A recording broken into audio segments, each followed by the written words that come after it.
আমরা স্টার্ট করব হচ্ছে বোটানি। বোটানির বাংলা হচ্ছে উদ্ভিদ বিজ্ঞান। ঢাকা ইউনিভার্সিটি সহ বাংলাদেশের সকল বিশ্ববিদ্যালয়ে এই একটা সাবজেক্ট রয়েছে বোটানি বা উদ্ভিদ বিজ্ঞান। আমি আসলে খুব অবাক হয়ে যাই যে ইন্টার লেভেলে বোটানি পড়াটাই কত কষ্ট। যারা এইচএসসি বা অনার্স লেভেলে বোটানি পড়ছে তারা মানে কি পরিমাণ মানে কয়জন খুব মজা নিয়ে পড়তে পারছে আল্লাহ মাহবুব জানে, যে এত কাঠখোট্টা একটা সাবজেক্ট বোটানি। বাট ইউনিভার্সিটি লেভেলে বোটানিটা অনেকটা রিসার্চ বেসড, তো দেখা যায় সেখানে বিভিন্ন গাছপালা উৎপাদন নিয়ে তারা রিসার্চ করে। যেমন আমরা যে বর্তমানে বাংলাদেশি স্ট্রবেরি খেতে পারছি, আরও বিদেশি যে ফলগুলো বাংলাদেশে জন্ম নিচ্ছে, এই বিদেশি ফল এবং বিদেশি ফলগুলোকে বাংলাদেশের পরিবেশের উপযোগী করে তোলার জন্য কিন্তু ঢাকা ভার্সিটি বোটানিক্যাল গার্ডেন যে আছে সেখানে যে রিসার্চাররা আছে তাদের কিন্তু অনেক বড় ভূমিকা রয়েছে। সো ইগনোর করার কোনো উপায় নেই তাদের। তো বোটানির মধ্যে আজকে আমরা যে চ্যাপ্টারটা পড়বো সেই চ্যাপ্টারটার নাম হচ্ছে অণুজীব। সেই চ্যাপ্টারের নাম অণুজীব। অণু ইংরেজিতে হচ্ছে মাইক্রো, আর জীব ইংরেজি হচ্ছে আমরা জানি যে এনিম্যাল বলি, আমরা জীব ইংরেজি অনেক কিছু ইউজ করি, বাট আমরা এখানে কি বলবো, এখানে আমরা বলি অর্গানিজম। তো অণুজীব ইংরেজি হচ্ছে আমাদের মাইক্রো অর্গানিজম। সো অণুজীবের ইংরেজি যদি আমি করি তাহলে আসে মাইক্রো অর্গানিজম। মাইক্রো কথার অর্থ হচ্ছে ক্ষুদ্র। মাইক্রো কথার অর্থ কি? ক্ষুদ্র। আমি মাইক্রো কথাটাকে এইভাবে মনে রাখতে চাই যে যে জিনিসগুলো মাইক্রোস্কোপ দিয়ে দেখা যায়, কি করা যায়? মাইক্রোস্কোপ দিয়ে দেখা যায়। তো মাইক্রো কথাটা আসলে মাইক্রোস্কোপ থেকে আসছে নাকি মাইক্রোস্কোপ কথাটা হচ্ছে যে মাইক্রো কথাটা কি মাইক্রোস্কোপ থেকে আসছে না মাইক্রোস্কোপ কথাটা মাইক্রো থেকে আসছে? ব্যাপারটা এমন যে মাইক্রোস্কোপ যখন আবিষ্কার হয় তখন বিজ্ঞানীরা দেখতে পায় যে এটি দিয়ে অনেক ক্ষুদ্র ক্ষুদ্র ক্ষুদ্র ক্ষুদ্র জীব দেখা যায় বা ক্ষুদ্র ক্ষুদ্র বস্তু দেখা যায়। সো ক্ষুদ্র ইংরেজি আগে থেকেই মাইক্রো ছিল এবং তখন এই যন্ত্রটার নাম দেওয়া হয়েছে মাইক্রোস্কোপ। সো এই মাইক্রো নামটা আগে এবং এই মাইক্রোস্কোপ নামটা পরে আসছে। তো মাইক্রোস্কোপ দিয়ে যাদের দেখা যাবে সেই সকল জীব। আর অর্গানিজম মানে কি? অর্গানিজম মানে হচ্ছে জীব। অর্গানিজম মানে কি? জীব। বা সহজ ভাষায় আমি বলতে পারি যে যাদের সেল থাকে, কোষীয়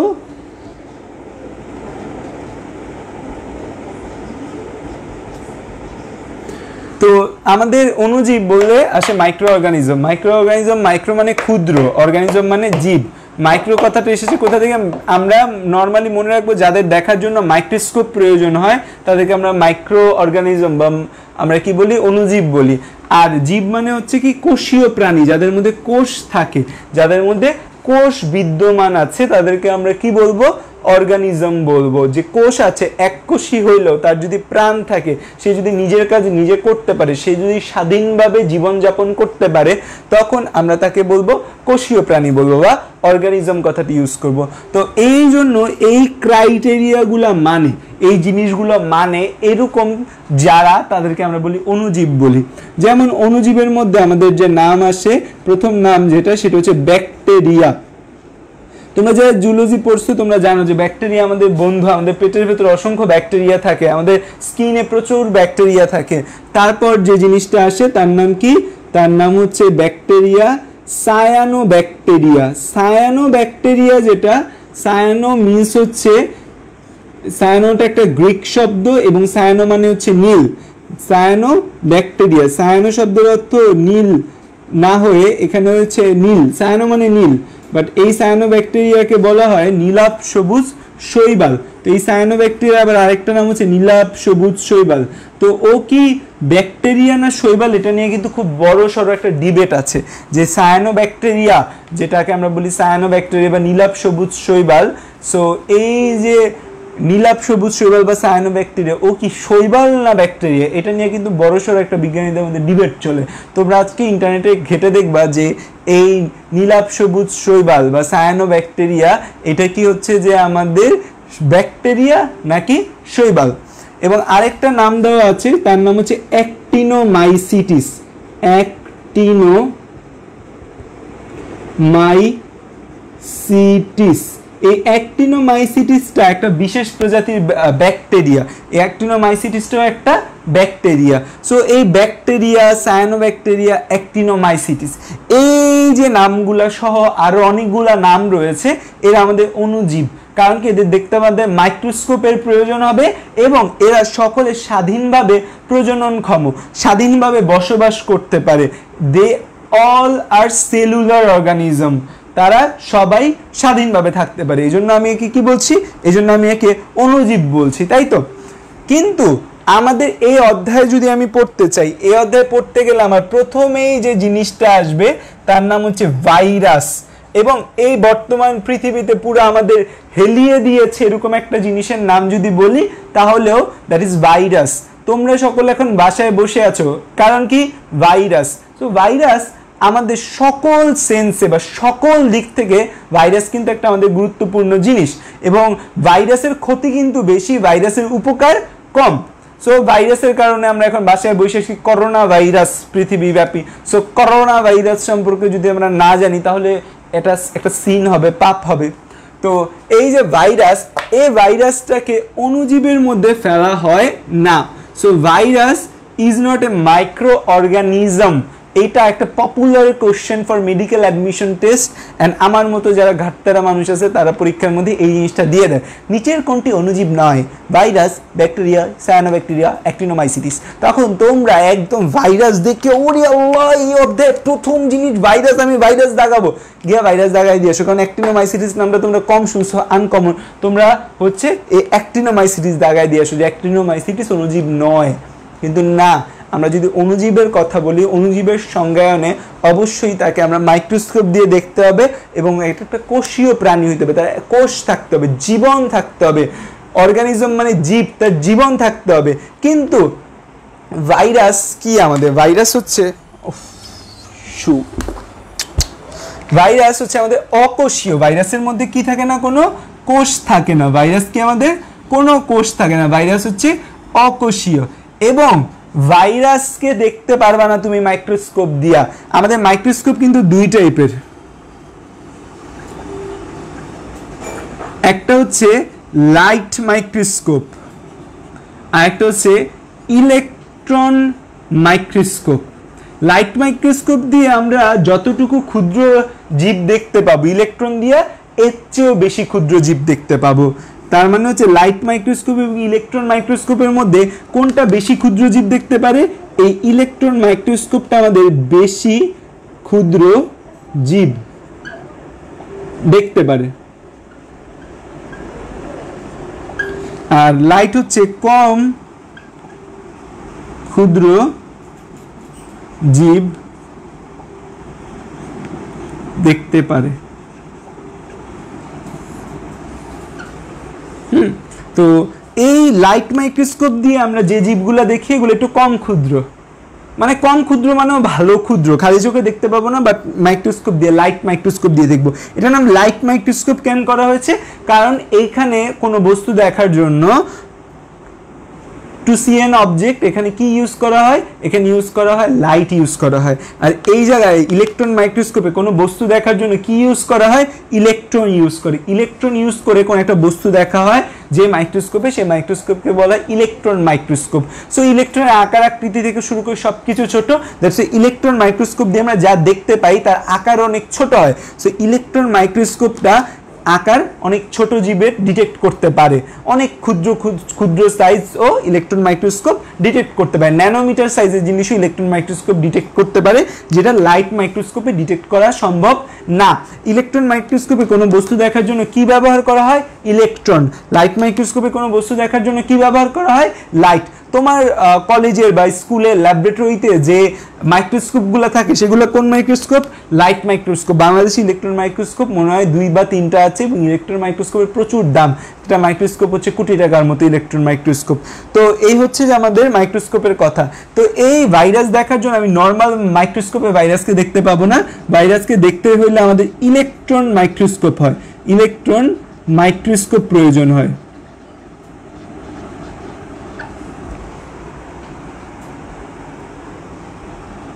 ইলেকট্রন মাইক্রোস্কোপ প্রয়োজন। সো আমাদের ইলেকট্রন মাইক্রোস্কোপ লাগবে। এখন খেয়াল করো, নর্মাল মাইক্রোস্কোপ দ্বারা আমরা ক্ষুদ্র জীব দেখতে পারি। নর্মাল মাইক্রোস্কোপ দ্বারা আমরা কি দেখতে পারি? ক্ষুদ্র জীব। ইলেকট্রন মাইক্রোস্কোপ দ্বারা তাহলে আমরা কি জীব দেখতে পাবো?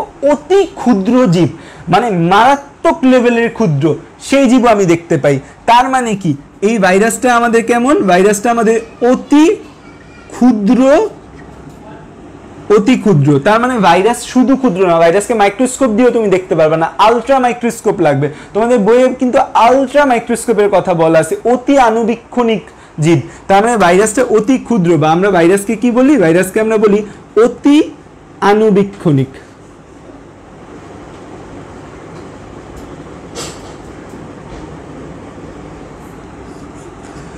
এই যে corona virus, corona virus, corona virus, corona virus, corona virus, corona virus, corona virus, সারাদিকে করোনা ভাইরাস মহামারীর কথা বলা হচ্ছে। করোনা ভাইরাসের ক্ষেত্রে একটা কথা বলা হচ্ছে যে আমাদের মাস্ক ব্যবহার করার জন্য, পিপিই পার্সোনাল প্রোটেক্টিভ ইকুইপমেন্ট পরার জন্য, বা গ্লাভস পরার জন্য, বাইরে থেকে এসে হাত ধুয়ে ফেলার জন্য। সেখানে একটা কথা কিন্তু স্পষ্ট এবং সবাই বলতেছে যে করোনা ভাইরাস বা ভাইরাস আমার দেহের ভেতরে যদি আমি না ঢুকাই সে ঢুকতে পারবে না। আমি আমার দেহের ভেতর ভাইরাস ঢুকাবো না, সে কিন্তু কোনোভাবেই ঢুকতে পারবে না। কারণ এই যে করোনা ভাইরাস যেটা আছে, সেই করোনা ভাইরাসটা কিন্তু বাতাসে ভাসতে পারে না, বাতাসে ভাসবে না সে। আমাদের বাংলাদেশে একটা কমন রোগ আছে যক্ষা। কমন রোগের নাম কি? যক্ষা। যক্ষা হলে না, যে একটা গান ছিল না, রিয়াজ আর হচ্ছে মোস্ট প্রবাবলি মৌসুমী বা পূর্ণিমা, কেউ যক্ষা ভালো হয়, ওই যে মানুষ বলতে যক্ষ হইলে রক্ষা নেই। সো বাংলাদেশে কিন্তু যক্ষা রোগটা অনেক কমন। যক্ষা একটা ব্যাকটেরিয়া দ্বারা হয়, নাম পড়াবো তোমাদের পরবর্তীতে, মাইকোব্যাকটেরিয়াম টিউবারকুলোসিস সেই ব্যাকটেরিয়াটার নাম। সেই ব্যাকটেরিয়ার কারণে যক্ষা হয়। এই যে যক্ষা রোগটা আছে, এই যক্ষা রোগটা কিন্তু আমাদের একটা বাতাসে ভাসতে পারে এরকম একটা ব্যাকটেরিয়া বা এরকম একটা অণুজীব। কিন্তু করোনা ভাইরাস কিন্তু বাতাসে ভাসতে পারে না। করোনা ভাইরাস কিন্তু তোমার কাছে নিজে নিজে হেঁটে হেঁটে আসবে না। তোমার কি হবে? তোমার হাতের মধ্যে করোনা ভাইরাস লেগে আছে, হাতের মধ্যে লাগা থাকলেও করোনা ভাইরাস কিচ্ছু করতে পারবে না তোমার। কিন্তু তুমি যখন এই হাতটাকে নিয়ে মুখে, নাক মুখের কাছে, এই টি রিজিয়ন, আমাদের এই জায়গাটাকে বলে টি জোন, আমাদের চোখ, এই যে দুই পাশে দুইটা চোখ আর এই যে নাক, এই জোনটাকে বলা হয় টি জোন। এই টি জোন হচ্ছে ভাইরাস এবং ব্যাকটেরিয়া প্রবেশের জন্য সবচেয়ে ভালনারেবল, সবচেয়ে ভয়াবহ হচ্ছে এই টি জোন। সো তুমি কি করলে? এই টি জোনে কোনোভাবে ধরলা, তখন ভাইরাসটা ভিতরে যাবে। এই ভাইরাসটা তোমার হাতে পড়ে আছে। ভাইরাস এত ভয়াবহ একটা জিনিস, করোনা ভাইরাস এত কিছু করতে পারতেছে, বাট তোমার হাতে এই করোনা ভাইরাস কিচ্ছু করতে পারবে? কিচ্ছু করতে পারবে না। যখনই তোমার ভেতরে প্রবেশ করবে তখন এই ভাইরাস তোমার কোনো না কোনো ক্ষতি করবে। তার মানে সহজ ভাষায় বলা যায় ভাইরাস কিন্তু একটা আণুবীক্ষণিক সত্তা, যে এটা একটা ধুলাবালি কণার মতো নিষ্ক্রিয়, মানব দেহের বাইরে নিষ্ক্রিয়। মানব দেহ কি কোনো জীব দেহের বাইরে নিষ্ক্রিয়। ভাইরাসে উদ্ভিদকে আক্রমণ করবে, নাহলে প্রাণীকে আক্রমণ করবে, বাট উদ্ভিদ বা প্রাণীর দেহের বাইরে ভাইরাসের কোনো দাদাগিরি নাই। ভাইরাস কিচ্ছু করতে পারবে না। ভাইরাস একদম চুপটি মেরে বসে থাকে, যে শুধুমাত্র কোথায় কাজ করতে পারবে? শুধুমাত্র কাজ করতে পারবে জীবদেহের ভেতরে। তার মানে জীবদেহের বাইরে ভাইরাস কেমন? নিষ্ক্রিয়। তার মানে ভাইরাসের আরেকটা কথা হচ্ছে জীব দেহের বাইরে এরা নিষ্ক্রিয়। সো ভাইরাসের এই যে বৈশিষ্ট্যগুলো তাহলে আমরা পাচ্ছি যে ভাইরাস অকোষীয়, ভাইরাস ইলেকট্রন মাইক্রোস্কোপ, ভাইরাস দেখার জন্য ইলেকট্রন মাইক্রোস্কোপ প্রয়োজন, ভাইরাস অতি ক্ষুদ্র বা অতি আণুবীক্ষণিক জীব, ভাইরাস জীবদেহের বাইরে নিষ্ক্রিয়। সো তাহলে খেয়াল করে দেখো, ভাইরাস তো আমি প্রথমত মাইক্রোস্কোপ দিয়ে দেখতে পাচ্ছি না, তার মানে ক্ষুদ্র আর অতি ক্ষুদ্রের মধ্যে ঝামেলা লাগলো। দ্বিতীয় কথা, ভাইরাস কোষীয় কোনো প্রাণী না, ভাইরাস অকোষীয়। তার মানে ভাইরাস এই যে অণুজীব হওয়ার জন্য যে ক্রাইটেরিয়াগুলো দরকার, অণুজীব হওয়ার জন্য তাকে মাইক্রোস্কোপ দিয়ে দেখা যাইতে হবে। হ্যাঁ থাক, মানলাম ভাইরাসকে আলট্রা মাইক্রোস্কোপ দিয়ে দেখা যায়, কিছু তো কিছু দিয়ে দেখা যায় ভাইরাসকে, তাই না? কিন্তু কোষই তো নাই ভাইরাসের মধ্যে, ভাইরাস অকোষীয়। ভাইরাসের মধ্যে কোনো কোষ নাই। ভাইরাসের মধ্যে একটা কোষ হওয়ার শর্ত কি? একটা কোষ হইতে হলে তার মধ্যে নিউক্লিয়াস থাকতে হবে, তার মধ্যে endoplasmic reticulum, Golgi body, mitochondria, এই জিনিসগুলো থাকতে হবে। ভাইরাসের মধ্যে সব কিচ্ছু নাই। সো ভাইরাসকে আমরা কোনো কোষ বলতে পারি না, ভাইরাস একটা অকোষীয় জিনিস। এবং ভাইরাস আমাদের মানবদেহের বাইরে নিষ্ক্রিয়, ওর কোনো জীবন নাই। সো ধরো তোমার মোবাইলের সামনে একটা ভাইরাস পড়ে আছে, ধরো তোমার হচ্ছে যে কি বলবো, থাক করোনা ভাইরাসের কথা বলতে নেই, আল্লাহ মাফ করুক। ধরো হচ্ছে তোমার মোবাইলের সামনে কমন কোল্ড, সাধারণ হাঁচি কাশি হয় না, সেই হাঁচি কাশি একটা ভাইরাস পড়ে আছে।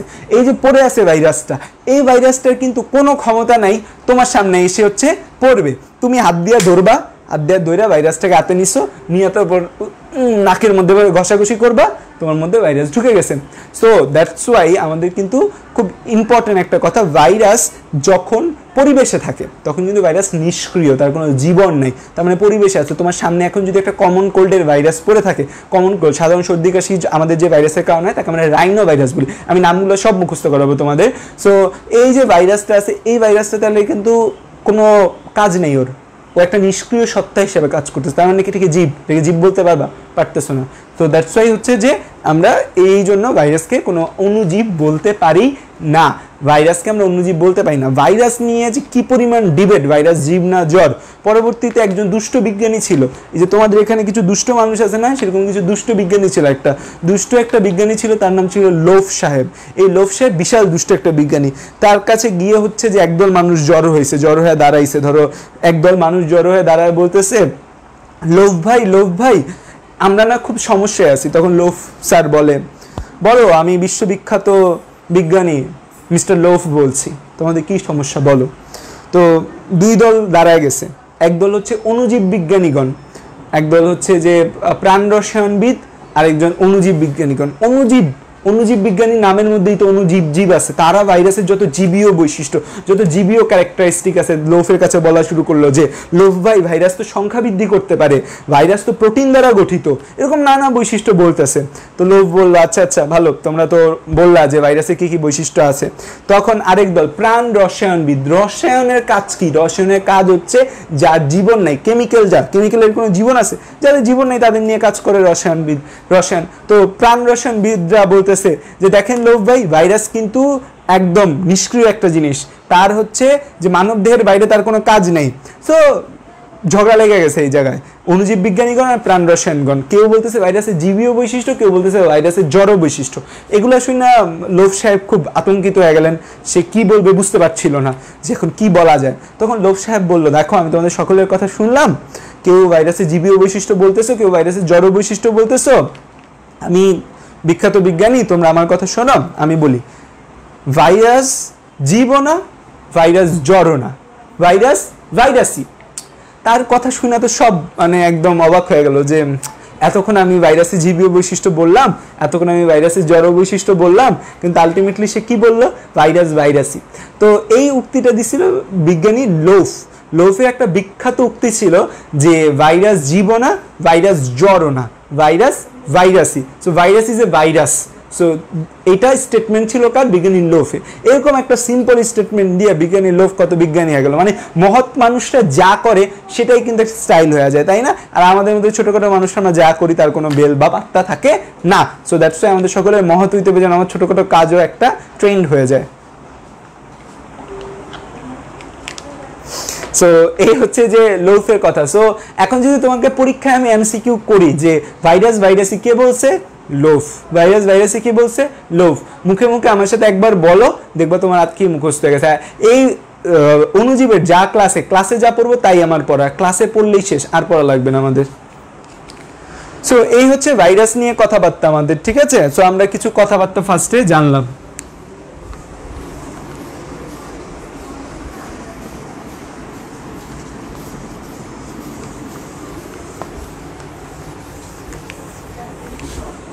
ওকে, এবার আসো ভাইরাস নিয়ে আলোচনা করি। Corona virus. এই মুহূর্তে ভাইরাস নিয়ে আলোচনা না করলে ভাইরাস কিন্তু রাগ করবে।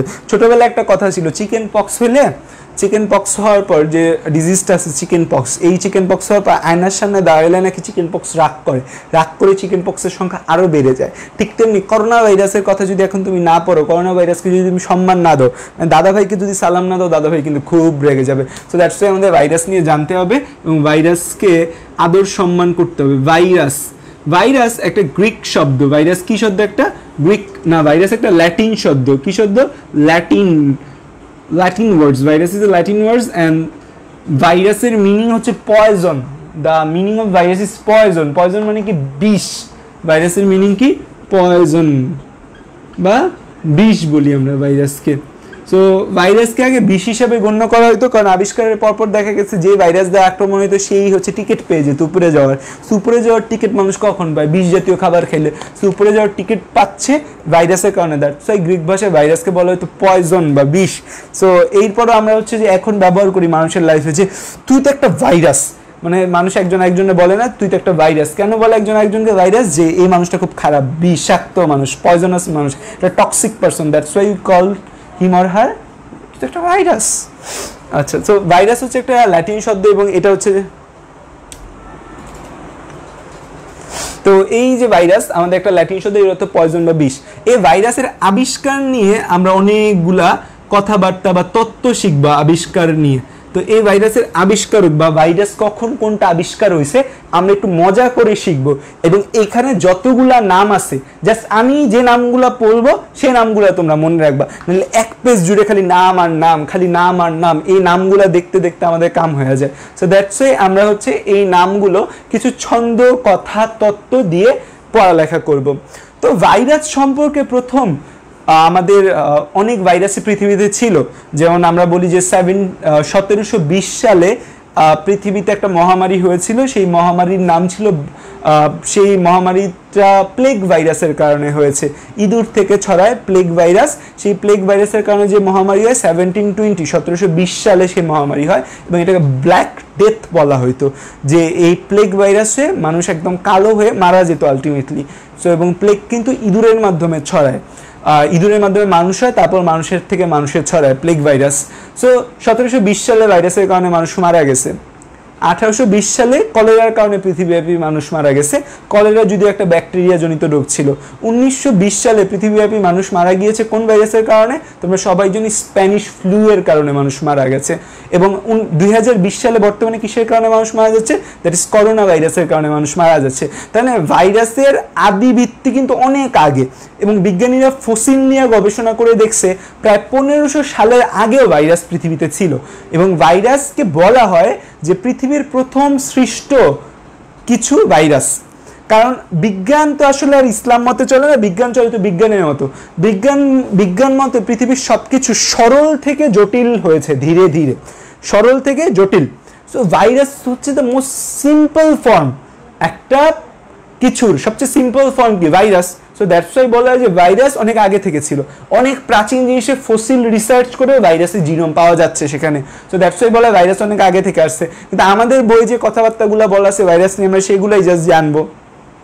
তো সেগুলো নিয়ে যদি আমরা জানি, আমাদের এখানে জাননেওয়ালা একজন আছে যে অনেক কিছু জানে, যে অনেক কিছু জানে, তার নামের মধ্যেও জানে ওয়ার্ডটা থাকবে। সে একজনের নাম হচ্ছে এডওয়ার্ড জেনার। Edward Jenner. তাই এডওয়ার্ড জেনারের নাম থেকে আমরা বলতে পারি যে এডওয়ার্ড জেনার জানে। তিনি সর্বপ্রথম 1796-এ বসন্ত রোগের কথা বলে।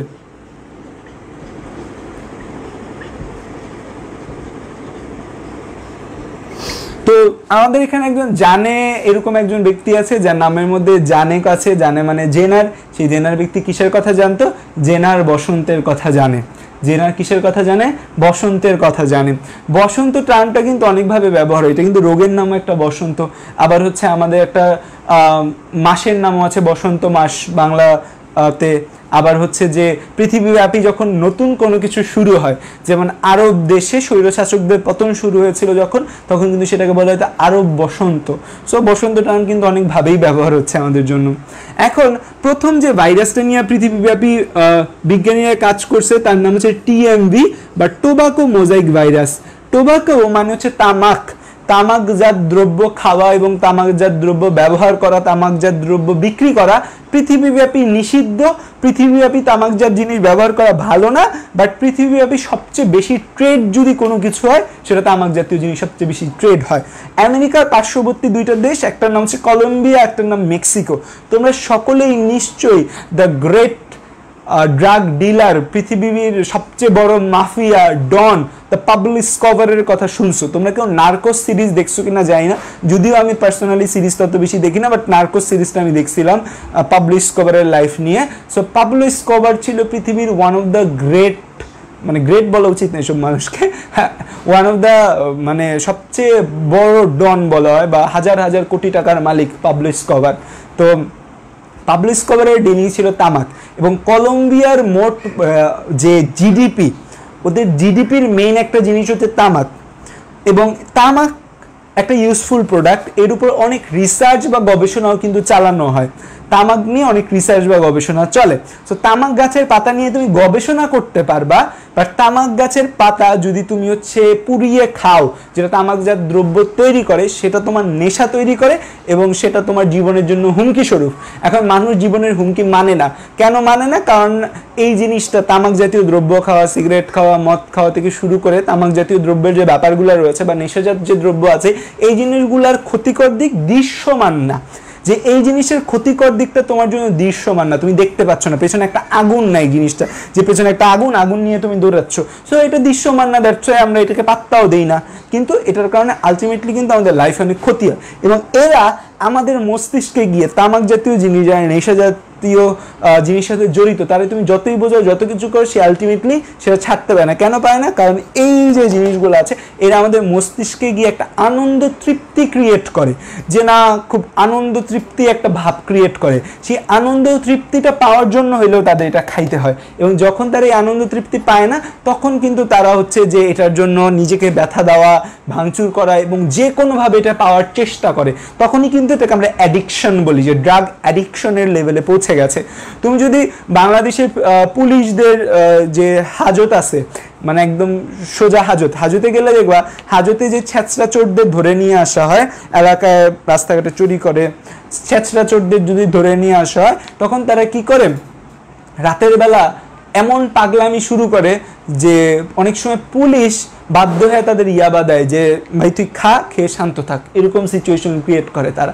কারণ এগুলো আমাদের ব্রেনে এত বাজে একটা ড্রাইভ ইফেক্ট ফেলে, এবং তুমি চিরকালের জন্য পঙ্গু হয়ে যাবে আলটিমেটলি। এই সকল নেশা জাতীয় জিনিস খেলে তুমি একটা দাসে পরিণত হবে, আলটিমেটলি তুমি কোনো কিছু একটা নেশা জাতীয় দ্রব্যের দাসে কনভার্ট হচ্ছে তুমি। দ্যাটস ওয়াই এগুলো একদমই উচিত না, এবং আমরা শিক্ষিত মানুষ এবং আমরা সেন্সিবল মানুষ, আমরা জানি যে আসলে কোনটা ভালো কোনটা খারাপ, আমরা এই ভালো খারাপ থেকে নিজেদের দূরে রাখবো। সো এই টিএমভি বা টোবাকো মোজাইক ভাইরাস, যেটা তামাক গাছের পাতার উপর ছোপ ছোপ ছোপ ছোপ ছোপ ছোপ দাগ পড়ে, বিজ্ঞানী অনেকদিন গবেষণা করলো, গবেষণা করে এই কমেন্টে ফাওয়াচাল পারিবা না, তাহলে কেউ ইম্পর্টেন্ট প্রশ্নগুলো আমার নজরে আসবে না। সো বিজ্ঞানীরা অনেকদিন গবেষণা করলো যে তামাক গাছের উপর যে ছোপ ছোপ ছোপ ছোপ দাগ পড়ে, এটা কি ভাইরাস না ব্যাকটেরিয়া? তো গবেষণা করে খুঁজে পাচ্ছে না যেটা ভাইরাস না ব্যাকটেরিয়া। পরবর্তীতে অনেক দিন গবেষণা করার পর 3জন বিজ্ঞানী মিলে এটা নিয়ে গবেষণা করছে। কজন? 3জন না, আরেকজন আছে 4জন, কিন্তু আমরা 3জনের নাম জানবো। এই 3জন মিলে গবেষণা করছে, গবেষণা করে এই 3জন কিছু জিনিস আবিষ্কার করতে পারছে। 3জনের নাম জানতে হবে, 3জনই কিন্তু টোবাকো মোজাইক ভাইরাস বা তামাকের মোজাইক পাতার ভাইরাস নিয়ে গবেষণা করছে। সেই 3জনের নাম কি? ম আ শ। 3জনের নাম কি? ম আ শ। ম দ্বারা আমি কি মনে রাখবো? মায়ার। আ দ্বারা না, ম আ শ। আচ্ছা, এখানে মনে রাখবো হচ্ছে রোগ, ফিল্টার, পৃথক। ম দিয়ে যে নামটা আসে তার নাম হচ্ছে অ্যাডলফ মায়ার। সরিয়া দিয়ে যে নামটা আসে তার নাম আইভানোভস্কি। স দিয়ে যে নামটা আসে তার নাম স্ট্যানলি।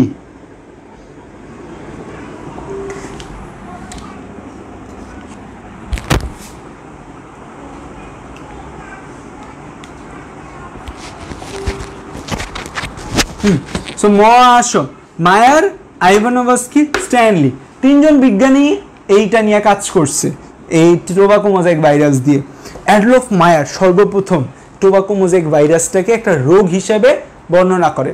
তো ময়ের নিচে রোগ, তো রোগ কেন বলা? কারণ বিজ্ঞানী মায়ার, অ্যাডলফ মায়ার সর্বপ্রথম এই যে আমাদের এই টোবাকো মোজাইক ভাইরাসটাকে একটা রোগ হিসেবে বর্ণনা করছে। তো টোবাকো মোজাইক ভাইরাসকে একটা রোগ হিসেবে সর্বপ্রথম কে বর্ণনা করছে? বিজ্ঞানী অ্যাডলফ মায়ার রোগ হিসেবে সর্বপ্রথম বর্ণনা করছে। বিজ্ঞানী আইভানোভস্কি ছিল আবার এক ধাপ বেশি চালাক। সে হচ্ছে এক ধাপ বেশি চালাক ছিল। সে করলো কি, তখনই মানে এই সময়টা হচ্ছে 1800 সালের দিকে, 1800 সালের লাস্টের দিকে এই তখনই একটা ফিল্টার ছিল, সেই ফিল্টারটার নাম ছিল ব্যাকটেরিয়া রোধক ফিল্টার। ব্যাকটেরিয়া রোধক ফিল্টারটা আসলে কি? ব্যাকটেরিয়া রোধক ফিল্টারটা হচ্ছে যে ফিল্টার মানে কি, তার মধ্যে জায়গা থাকবে বা সেই জায়গাটা বা গ্যাপটা মানে এত ছোট থাকবে, এত টাইনি থাকবে যে সেই জায়গাতে কিছু যেতে পারবে না, আটকে যাবে। আমরা আমাদের বাসায় হচ্ছে যে ফিল্টার ব্যবহার করি না, যে পিউরিটির ফিল্টার ব্যবহার করি, সেই ফিল্টারগুলোর মধ্যে কিন্তু ছাঁকনি থাকে। সেই ছাঁকনিগুলোর কাজ কি? সেই ছাঁকনিগুলো কি অনেক বড় বড় গ্যাপ থাকে না, অনেক ছোট গ্যাপ থাকে, যেন কোনো ময়লা বা কোনো কণা, কোনো হচ্ছে যে আমাদের ব্যাড পার্টিকেলস যেন আমাদের যে পানিটা আমি খাবো সেটার মধ্যে না যেতে পারে। এটা আমাদের মেইন এইম থাকে এই জায়গাটার ক্ষেত্রে।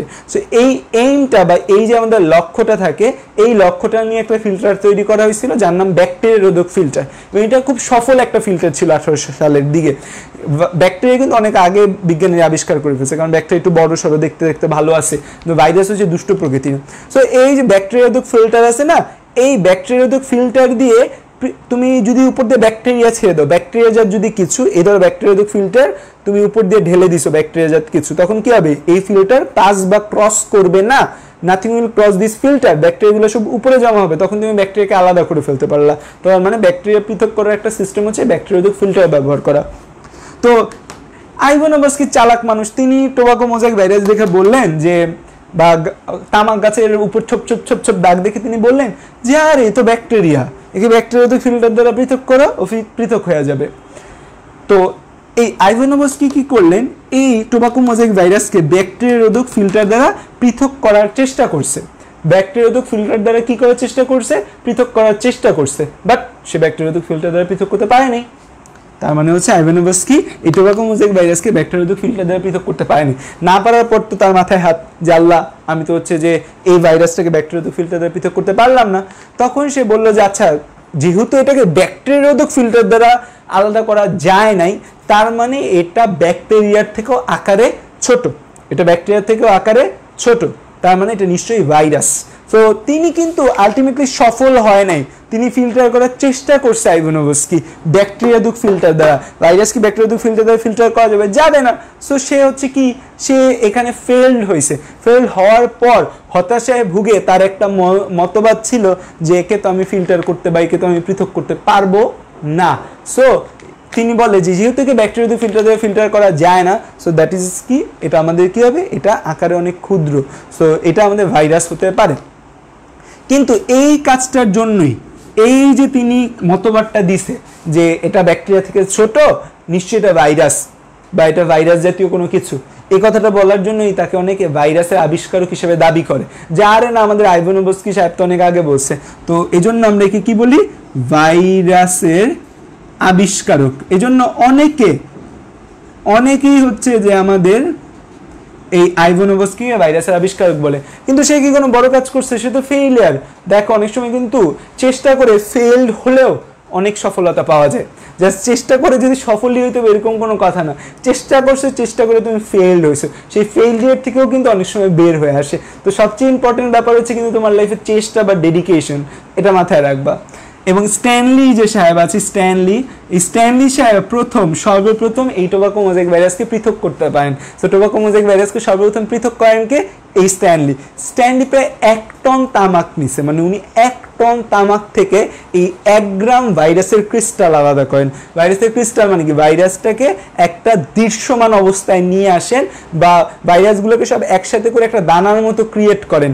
1 টন মানে মোস্ট প্রবাবলি 72 কেজি।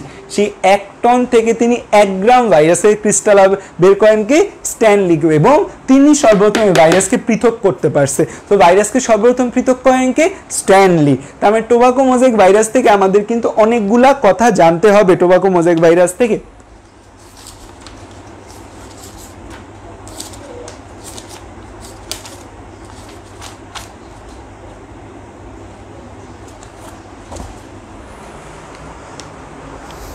এখন আমি যদি সালগুলা জানতে চাই যে কত সালে কে কাজ করেন, তো মায়ার যে কাজটা করছে, তিনি কাজ করছে 1886 সালে। আইভানোভস্কি এই কাজটা করছে 1892 সালে। স্ট্যানলি সাহেব এই কাজটা করছেন 1735 সালে তিনি সর্বপ্রথম পৃথক করতে পারে। তার মানে চিন্তা করে দেখো, এই 1720 সালে মানুষ মরে ভূত হয়ে গেছে। প্লেগে বলা হয় পৃথিবীর 1/5 মানুষ মারা গেছে প্লেগে মারা যাওয়ার পর স্ট্যানলি কত সালে ভাইরাসকে আলটিমেটলি পৃথক করতে পারেন? 1935-এ। এবং এই জিনিসের জন্য তাকে 1946-এ নোবেল পুরস্কারও দেওয়া হয়।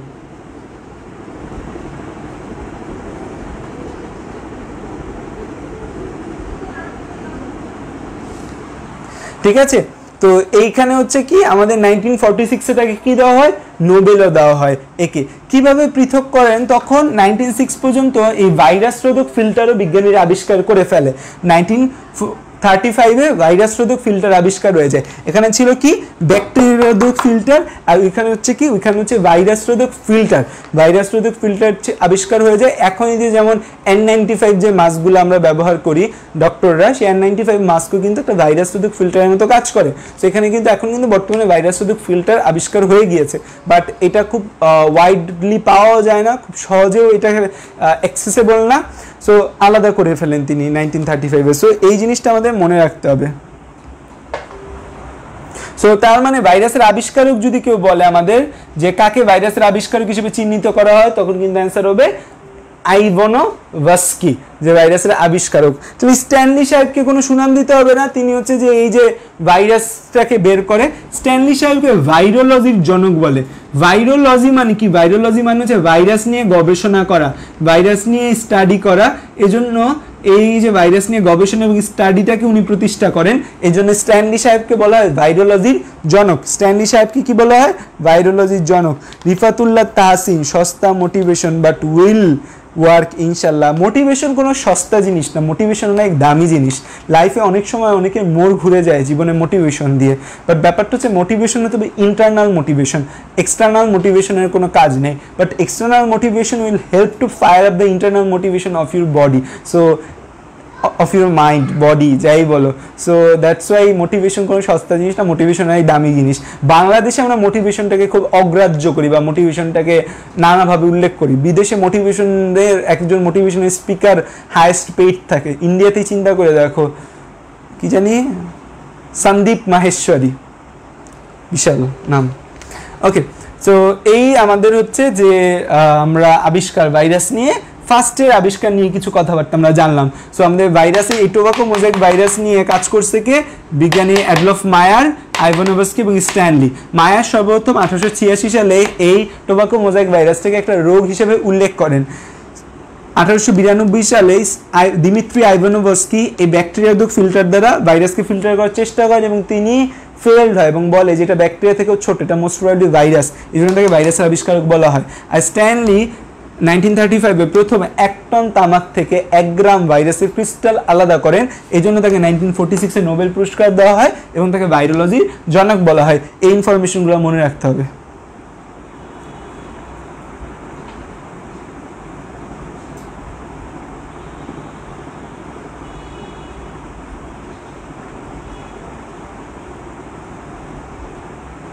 ওকে, আচ্ছা, এবার আসো আরো কিছু নাম আমরা পড়বো এইভাবেই মজা করে করে, কারণ এই জিনিসগুলো তোমাদের সাথে একটু গল্প করে না পড়াইলে তোমরা মনে রাখবে না। তোমাদের মনে হবে হয়তো গল্প থেকেও তোমাদের পরীক্ষা হলে মনে পড়ে যেতে পারে। এরপর দুজন বিজ্ঞানী, সেই দুজন বিজ্ঞানী খুব কাজ করলো, অনেক কাজ করলো, দুজন কাজ করে ভাইরাসটা কেমন আসলে দেখতে বা ভাইরাস কি নিয়ে গঠিত সেটা তো বের করতে হবে আলটিমেটলি। তুমি যদি তোমার শত্রুকে মারতে চাও, শত্রুকে মারতে হলে শত্রু আগে কে সেটা জানতে হবে। জানতে পারলে তোমার শত্রু ভাইরাস। শত্রু জানার পর শত্রুর গঠন প্রকৃতি আসলে কি, শত্রু দেখতে কেমন। আগে রাজারা যখন হচ্ছে রাজ্য হামলা করতো, কোনো একটা রাজ্যের উপর যখন আক্রমণ চালাইতো, তখন ওই রাজ্য নিয়ে রিসার্চ করা হইতো যে ওই রাজ্যের দেয়াল কিভাবে দেওয়া আছে, দেয়ালের কোন জায়গায় গ্যাপ আছে, কোনটা ওই রাজ্যের দুর্বল পয়েন্ট, কোনটা ওই রাজ্যের উইক পয়েন্ট। দ্যাট মিনস কি গঠন প্রকৃতি জানতে হবে। ঠিক তেমনি আমরা ভাইরাসের গঠন প্রকৃতি সম্পর্কে জানাশোনা করি। সো ভাইরাসের গঠন প্রকৃতি নিয়ে গবেষণা করতে, একটা ধরো রাজ্য নিয়ে গবেষণা যেমন একা কেউ করতে পারবে না, একা কেউ একটা রাজ্য নিয়ে পুরো রিসার্চ কমপ্লিট করতে পারবে না, তুমি ভাইরাস নিয়েও কেউ একা গবেষণা করে পারেনি। ভাইরাসের গঠন নিয়ে আবিষ্কার করছে দুইজন। ভাইরাসের গঠন নিয়ে কয়জন আবিষ্কার করছে? দুইজন। তাদের নাম পিরি আর ব্যাডেন।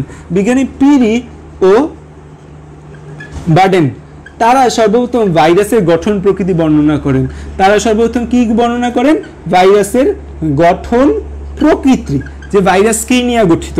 তো তারা হচ্ছে যে খুব খুশি মনে তাদের বসকে বলতে গেল, বস আমি তো ভাইরাসের গঠন প্রকৃতি আবিষ্কার করে ফেলছি, ভাইরাসের গঠন প্রকৃতি ইজ নোন টু আস। তখন তাদের বস বললো যে ভাইরাস আসলে কি নিয়ে গঠিত বলো তো। তখন তারা আলটিমেটলি আবিষ্কার করলো বা তারা জানতে পারলো, সকলকে জানাইলো যে ভাইরাস দুইটা জিনিস নিয়ে গঠিত। একটার নাম হচ্ছে নিউক্লিক অ্যাসিড, আরেকটার নাম কি? একটা নাম নিউক্লিক অ্যাসিড এবং আরেকটার নাম হচ্ছে প্রোটিন। তো ভাইরাস বিজ্ঞানীরা গবেষণা করে দেখলো যে ভাইরাস দুইটা জিনিস নিয়ে গঠিত, one is nucleic acid and another is protein.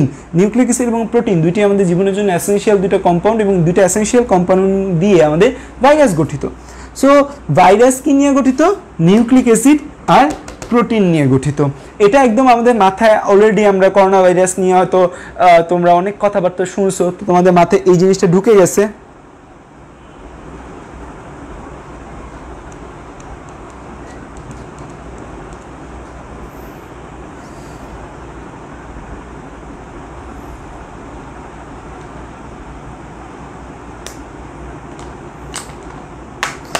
Meher নাগার নুহা, তার নেটওয়ার্ক হচ্ছে গাড়ি দুইটা এক ঠেলায়। আচ্ছা, ফাতেমা সাহেব জিজ্ঞেস করছে এই কোর্সে এসএসসি 20 ব্যাচের কে আছো? কেন ফাতেমা সাহেব, তুমি কি বুঝতে পারছো না আমি যা বুঝাচ্ছি?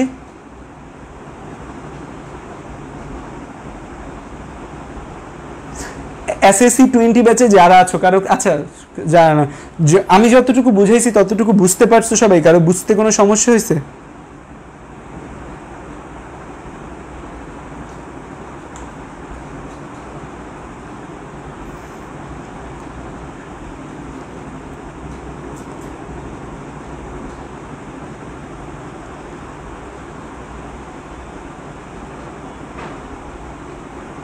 আচ্ছা, জিহান আমাকে প্রশ্ন করছে যে ভাইয়া ভাইরাস যদি অণুজীব না হয় তাহলে ভাইরাসকে কেন এই চ্যাপ্টারে ঢুকানো হয়েছে?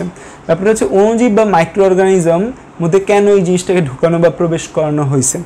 Virus is not a micro organism theoretically, তুমি যদি থিওরিটিক্যালি চিন্তা করো is not a micro organism, but other aspects অনুযায়ী, আদার চিন্তাভাবনা অনুযায়ী ভাইরাস মাইক্রো অর্গানিজম বা মাইক্রো বায়োলজির মধ্যে স্টাডি করে। আমাদের মেডিকেলেও এই যে ভাইরাস আছে সেই ভাইরাস পড়ানো হয় কোথায়? আমাদের মেডিকেলেও ভাইরাস পড়ানো হয় হচ্ছে মাইক্রো বায়োলজিতে।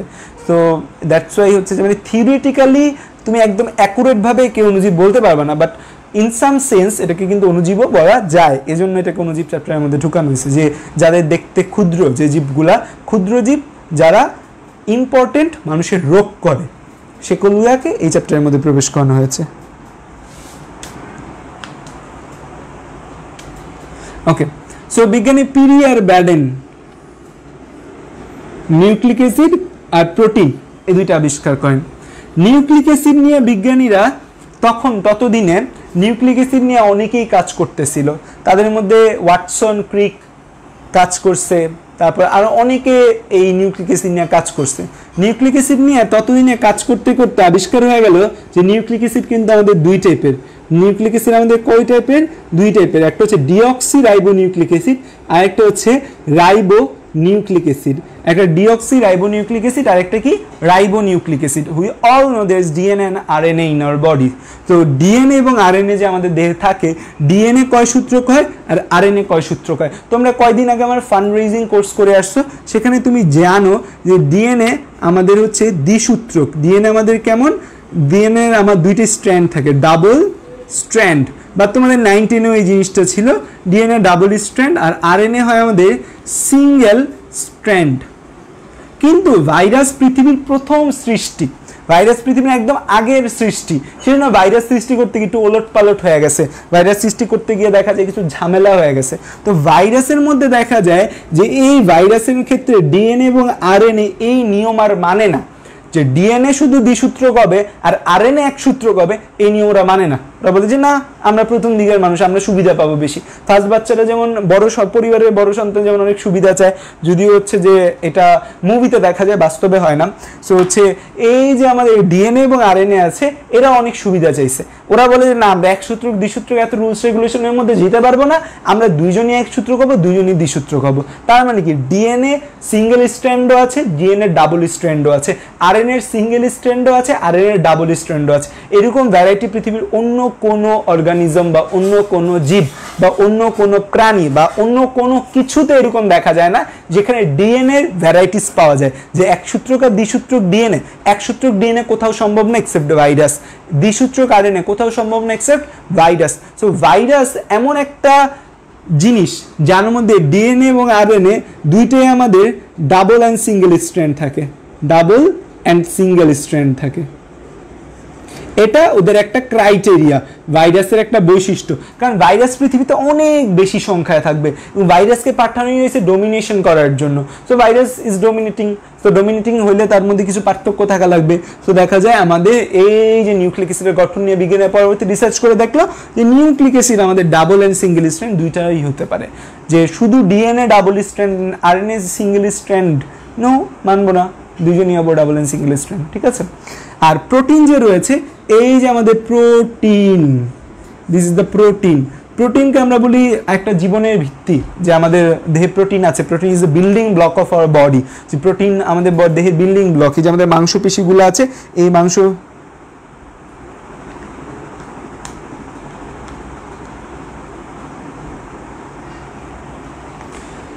না শাল আমি যা পড়াবো তা ছাড়া লাগবে না।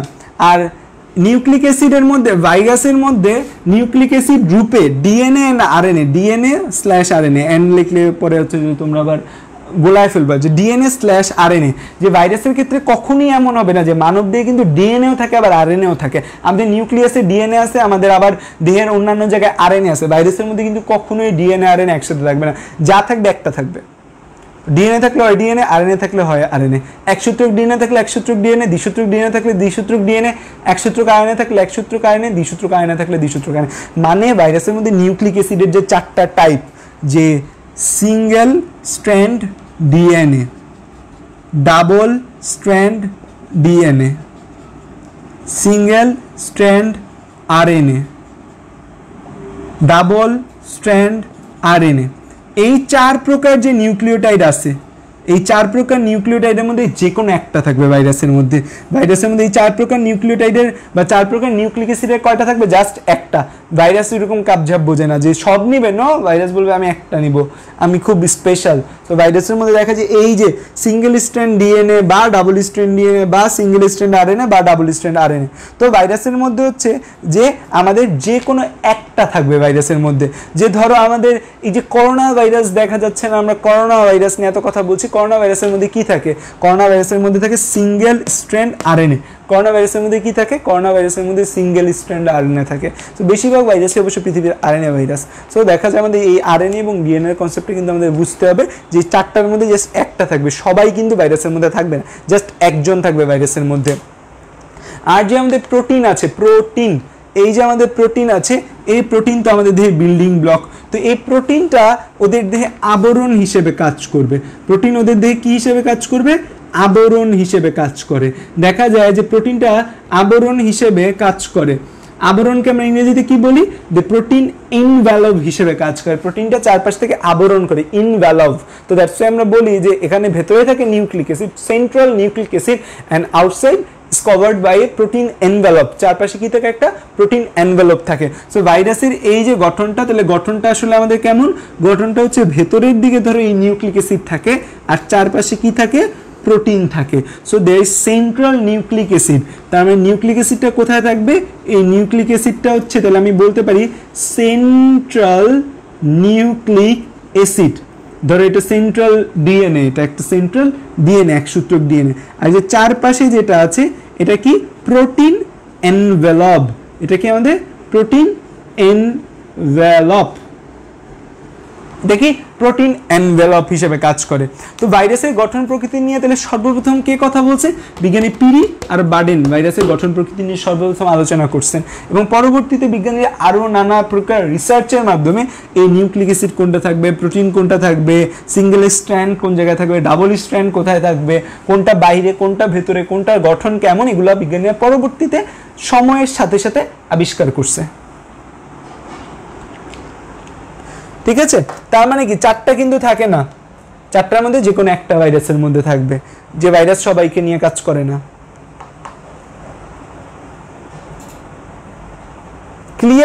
আশরাফ নয়ন, নয়নও মাত্র সদ্য এসএসসি পাস করা।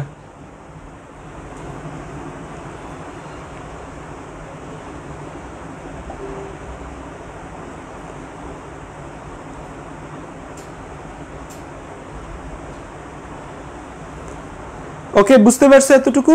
আচ্ছা, এতটুকু তো শালি মুখস্থ জিনিসই পড়াইলাম, আর কি বুঝবে এই জায়গা থেকে?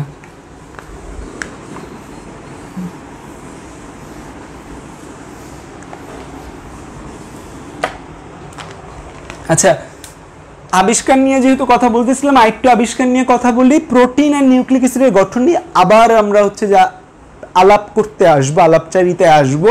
আমরা একটু আবিষ্কার নিয়ে আর দুইটা ব্যক্তির নাম মনে রাখতে হবে, কয়েকটা ব্যক্তির নাম মনে রাখি।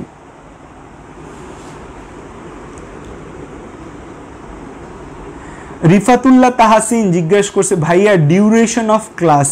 রিফাতুল্লাহ তাহাসিন, তুমি হচ্ছে যে ভুল মানুষের কাছে চলে আসছো। আমি হচ্ছে ভুল মানুষ। কেন ভুল মানুষ? আমি অনেকক্ষণ ধরে ক্লাস নিব তোমাদের। ক্লাস 1.5 ঘন্টা তো মিনিমাম হবে, 2 ঘন্টাও চলে যেতে পারে। সো ভুল রাস্তায় চলে আসতো ভাইয়া, এখন কিছু করার নেই, ক্লাস সহ্য করতে হবে।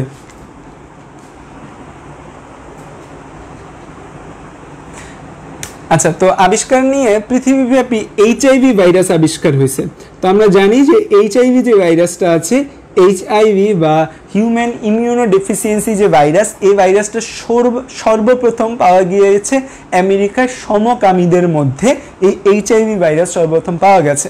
তো এই যে এইচআইভি ভাইরাস রয়েছে, এই এইচআইভি ভাইরাসটা যখন পাওয়া গেছে তখন পৃথিবীব্যাপী একটা রব উঠছে যে গেল গেল গেল গেল, মানুষের মান ইজ্জত গেল, মানুষের চরিত্র গেল, কি পাপ কাজ মানুষ করে, গেল গেল গেল। সেই গেল গেল গেল দেখে আসলে আমার মনে পড়লো যে বিজ্ঞানী এই এইচআইভি আবিষ্কার করছে তার নাম হচ্ছে বিজ্ঞানী গ্যালো। তো এইচআইভির আবিষ্কারকের নাম কি? এইচআইভির আবিষ্কারকের নাম গ্যালো। এইচআইভির আবিষ্কারের নাম কি? এইচআইভির আবিষ্কারকের নাম গ্যালো। এইচআইভির আবিষ্কারের নাম কি? এইচআইভি আবিষ্কারকের নাম হচ্ছে গ্যালো। ঠিক আছে? তো এইচআইভির আবিষ্কারকের নাম মনে রাখবে, তা হবে কে এইচআইভি ভাইরাস আবিষ্কার করছে। আরেকটা রোগ আছে যাকে আমরা বলি পিত জ্বর। কি বলি? পিত জ্বর বা ইংরেজিতে ইউলো ফিভার। এই পিত জ্বর বা ইউলো ফিভার যে রয়েছে, এই পিত জ্বর বা ইউলো ফিভারটার আবিষ্কারক কে হতে পারে? হলুদ। আর হলুদের সাথে মিলিত একটা বর্ণ আছে, হলুদের কাছাকাছি একটা, মানে হলুদ আর প্রিয় আর একটা বর্ণ কি আমাদের লাল, লাল হলুদ। সো দেখা যায় এই পিত জ্বর বা ইউলো ফিভার যে আবিষ্কার করছে তার নাম হচ্ছে রিড, ওয়াল্টার রিড তার নাম। আর আরেকটা ভাইরাসের নাম আমাদের মনে রাখতে হবে যে আবিষ্কারক hepatitis C virus. Hepatitis C virus. এই হ্যাপাটাইটিস সি ভাইরাসটা একটা ভয়াবহ ভাইরাস। কেন এটা একটা ভয়াবহ ভাইরাস? কারণ হচ্ছে এই যে হ্যাপাটাইটিস সি ভাইরাস আছে, হ্যাপাটাইটিস নামের মধ্যে কি আছে? হ্যাপাটাইটিস নামের মধ্যে কি আছে? হ্যাপাটাইটিস। তার মানে আইটিস মানে আমরা জানি যখনই কোথাও নাম এসেছে আইটিস পাবা, যখনই কোথাও নাম এসেছে আইটিস পাবা, সেটা কি ইন্ডিকেট করে? প্রদাহ বা ইনফ্ল্যামেশন। কি ইন্ডিকেট করে? সেটা ইন্ডিকেট করে হচ্ছে প্রদাহ বা ইনফ্ল্যামেশন। সো এই হেপাটাইটিস মানে কি? হেপাটাইটিস মানে তাহলে কি? Hepatic inflammation. সো আইটিস দিয়ে সবসময় ইন্ডিকেট করে ইনফ্ল্যামেশন বা প্রদাহ। ইনফ্ল্যামেশন বা প্রদাহ হয়তো তোমরা এখন অনেকে বুঝতেছো না। যারা না বুঝতে পারতেছো ইনফ্ল্যামেশন বা প্রদাহ, তারা নিজের গালে ঠাস করে একটা চড় দাও। চড় দিলে দেখবে এই যে তোমার এই জায়গায় ব্যথা করতেছে না, এই যে জ্বলতেছে না, জোরে দিও, নিজে তো জোরে থাপ্পড় দেওয়া যায়। এই যে তোমার এই জায়গায় জ্বলতেছে বা ব্যথা করতেছে, that indicate the inflammation. That indicate কি? ইনফ্ল্যামেশন। ঠিক আছে? সো এই জিনিসটাকে আমরা ইনফ্ল্যামেশন বা প্রদাহ বলি। ইনফ্ল্যামেশন বা প্রদাহর জন্য 5টা শর্ত আছে। সেই শর্তগুলো আমরা পরবর্তীতে জুলজি যারা পড়বা তারা জুলজির 11 অধ্যায়ে গেলে জানবা, বা সেই শর্তগুলো আমাদের খুব কম, একটু চিন্তা করো থাপ্পড় দিলে কি কি ঘটনা ঘটে। সো হ্যাপাটাইটিস মানে আসলে কি? হ্যাপাটাইটিস মানে হচ্ছে যে inflammation of hepatic sell.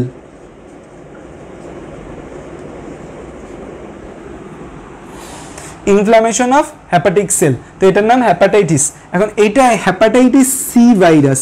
Hepatitis C virus মানে কি?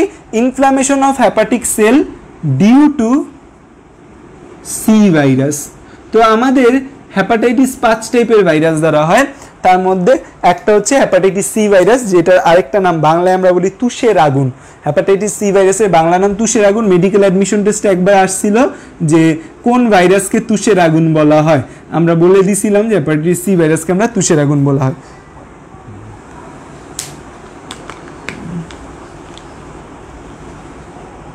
না না, আমি তো আমার নিজের অনেক আসতে পারছি, আমি ব্যথা কেন পাবো। সো হ্যাপাটাইটিস সি ভাইরাস তুষের আগুন, এর মানে হচ্ছে inflammation of the hepatic cell due to the C virus.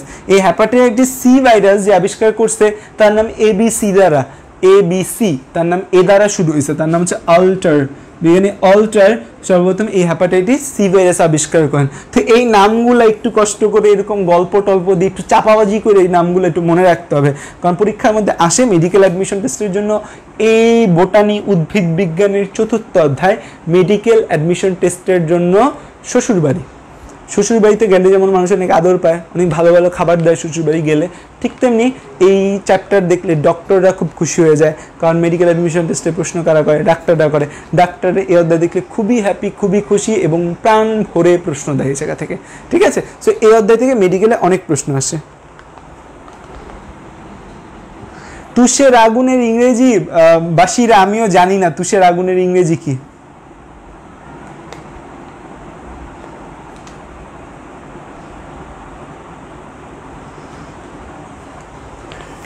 তুষের আগুনের ইংরেজি বাসীরাকে আমি হচ্ছে ক্লাস শেষে জানাবো কি তুষের আগুন।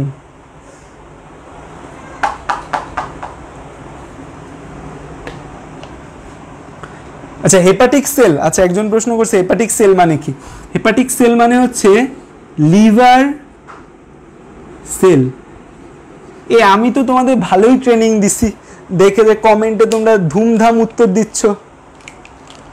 মেহেরু প্রেরণা, তারপর হচ্ছে নুহা, এর যে ধুমায় উত্তর দিচ্ছে। ওকে, সো আমাদের এতটুকু কথা গেল।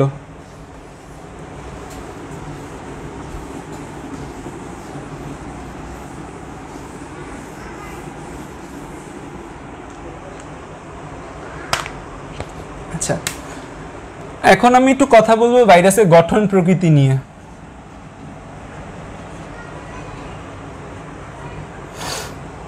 অলরেডি আমরা ভাইরাসের গঠন প্রকৃতি নিয়ে কথা বলছি। ভাইরাসের গঠন প্রকৃতি নিয়ে বা এই স্ট্রাকচার নিয়ে কথা বলতে গেলে প্রথমেই ভাইরাসের মধ্যে কি আসে, ভাইরাসের মধ্যে প্রথমেই আসে হচ্ছে সেন্ট্রাল নিউক্লিক অ্যাসিড। তো ভাইরাসের মধ্যে প্রথমেই আসে central nucleic acid. Central nucleic অ্যাসিডের উপর ভিত্তি করে ভাইরাসকে আমরা 4 ভাগে ভাগ করতে পারি। তাইলে ভাইরাসকে আমরা কয় ভাগে ভাগ করতে পারি? 4 ভাগে ভাইরাসকে ভাগ করতে পারি। প্রথমেই কি আসতে পারে আমাদের? প্রথমেই আসতে পারে ডাবল স্ট্র্যান্ড ডিএনএ। তারপর কি আসবে? Single strand DNA. তারপর কি আসবে? Single strand RNA. তারপর কি আসবে? Double strand RNA.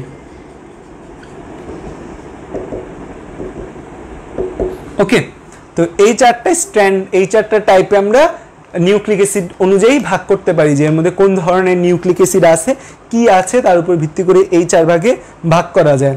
তো ডাবল স্ট্র্যান্ড ডিএনএর নামগুলো আমার মনে রাখতে হবে। ডাবল স্ট্র্যান্ড ডিএনএর নামগুলো যদি আমি মনে রাখতে চাই তাহলে নাম হবে তাই ভ্যাকেশনে টি2। আমাদের ইংলিশ ভার্সনে যারা আছো তারা এই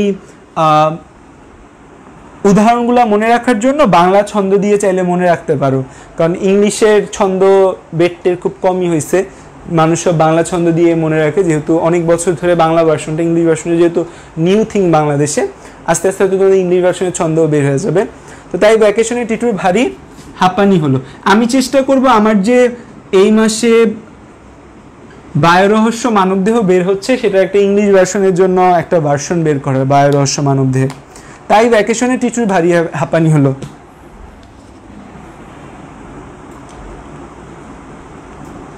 তাই দিয়ে কি? তাই দিয়ে আসে হচ্ছে টিআইভি। তাই দিয়ে কি আসে? টিআইভি। ভ্যাকেশনে দ্বারা ভ্যাকসিনিয়া, টি2 দ্বারা T2 ভাইরাস, ভারী দ্বারা ভ্যারিওলা, হাঁপানি দ্বারা হারপিস। তোমাদের বইয়ে অ্যাডেনো হারপিস বলা আছে, বাট শুধু হারপিস মনে রাখলেও হবে। তাই ভ্যাকেশনে টিপুর ভারী হাঁপানি হলো। তাই দ্বারা আসে হচ্ছে টিপুলা ইনডিসেন্ট ভাইরাস। তোমরা পরীক্ষায় আসলে করো কি, এই টিআইভির জায়গায় টিএমভি দিয়ে আসো, কারণ টিএমভি তোমাদের অনেক পরিচিত একটা জিনিস, tobacco mosaic virus. So it's TMV, TMV, TMV কর। No, it's not TMV, it's TIV. তার মানে ডাবল স্ট্র্যান্ড ডিএনএ থাকে, Tipula iridescent virus, TIV vaccinia, T two variola herpes.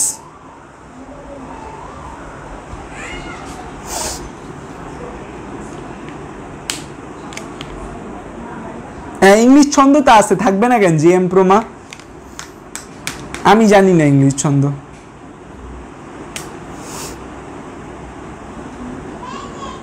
আচ্ছা, সিঙ্গেল স্ট্র্যান্ড ডিএনএ,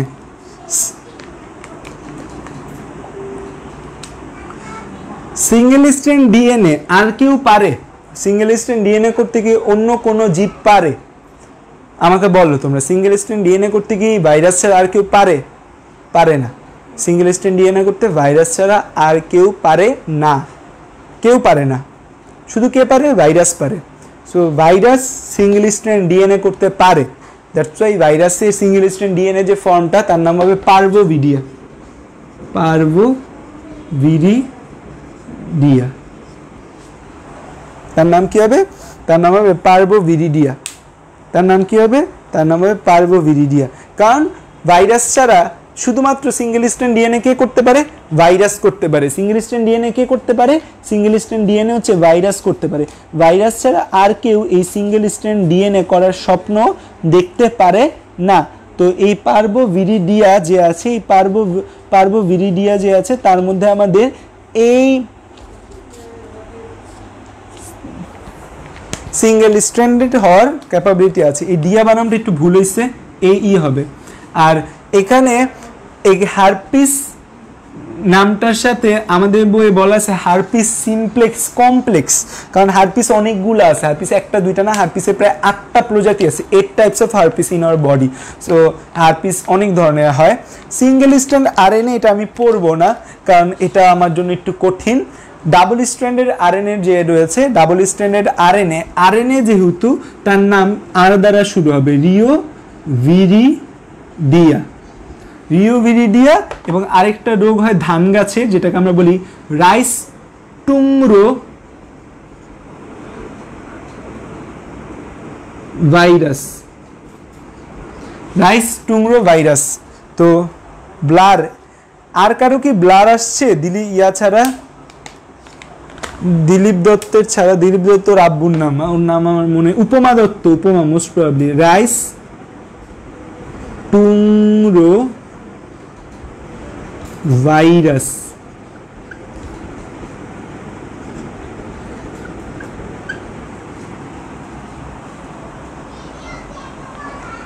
সবার ব্লার আসতেছে?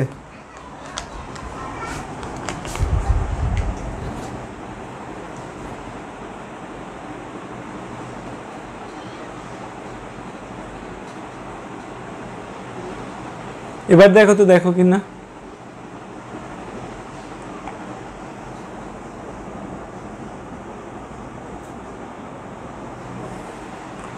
সাইড একটু ব্লার হয়ে যায় মাঝে মাঝে, বুঝছো?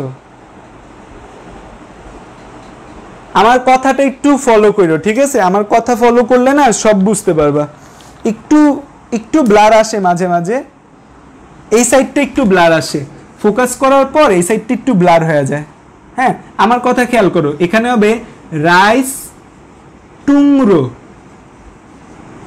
Tungro virus.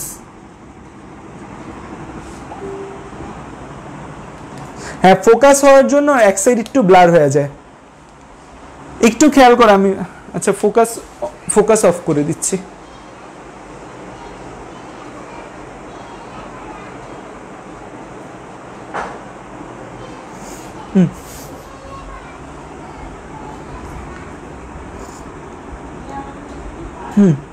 তো এই জিনিসটা মনে রাখতে হবে, এটা এমসিকিউ ট্রিপল স্টার। আচ্ছা, আর এই সিঙ্গেল স্ট্র্যান্ড আরএনএ তাহলে কি হবে? অল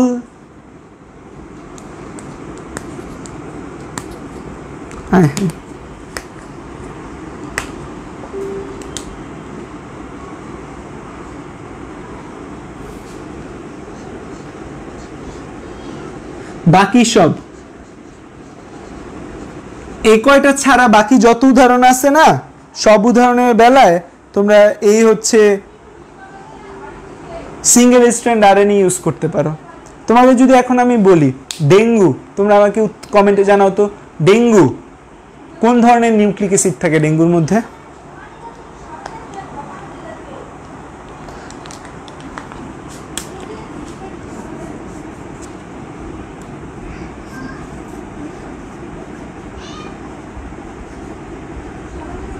এটা হবে রিওভিরিডিয়া।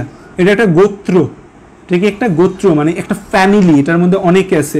পার্বোভিরিডিয়া এটা একটা গোত্র মানে এটার মধ্যে অনেকে আছে।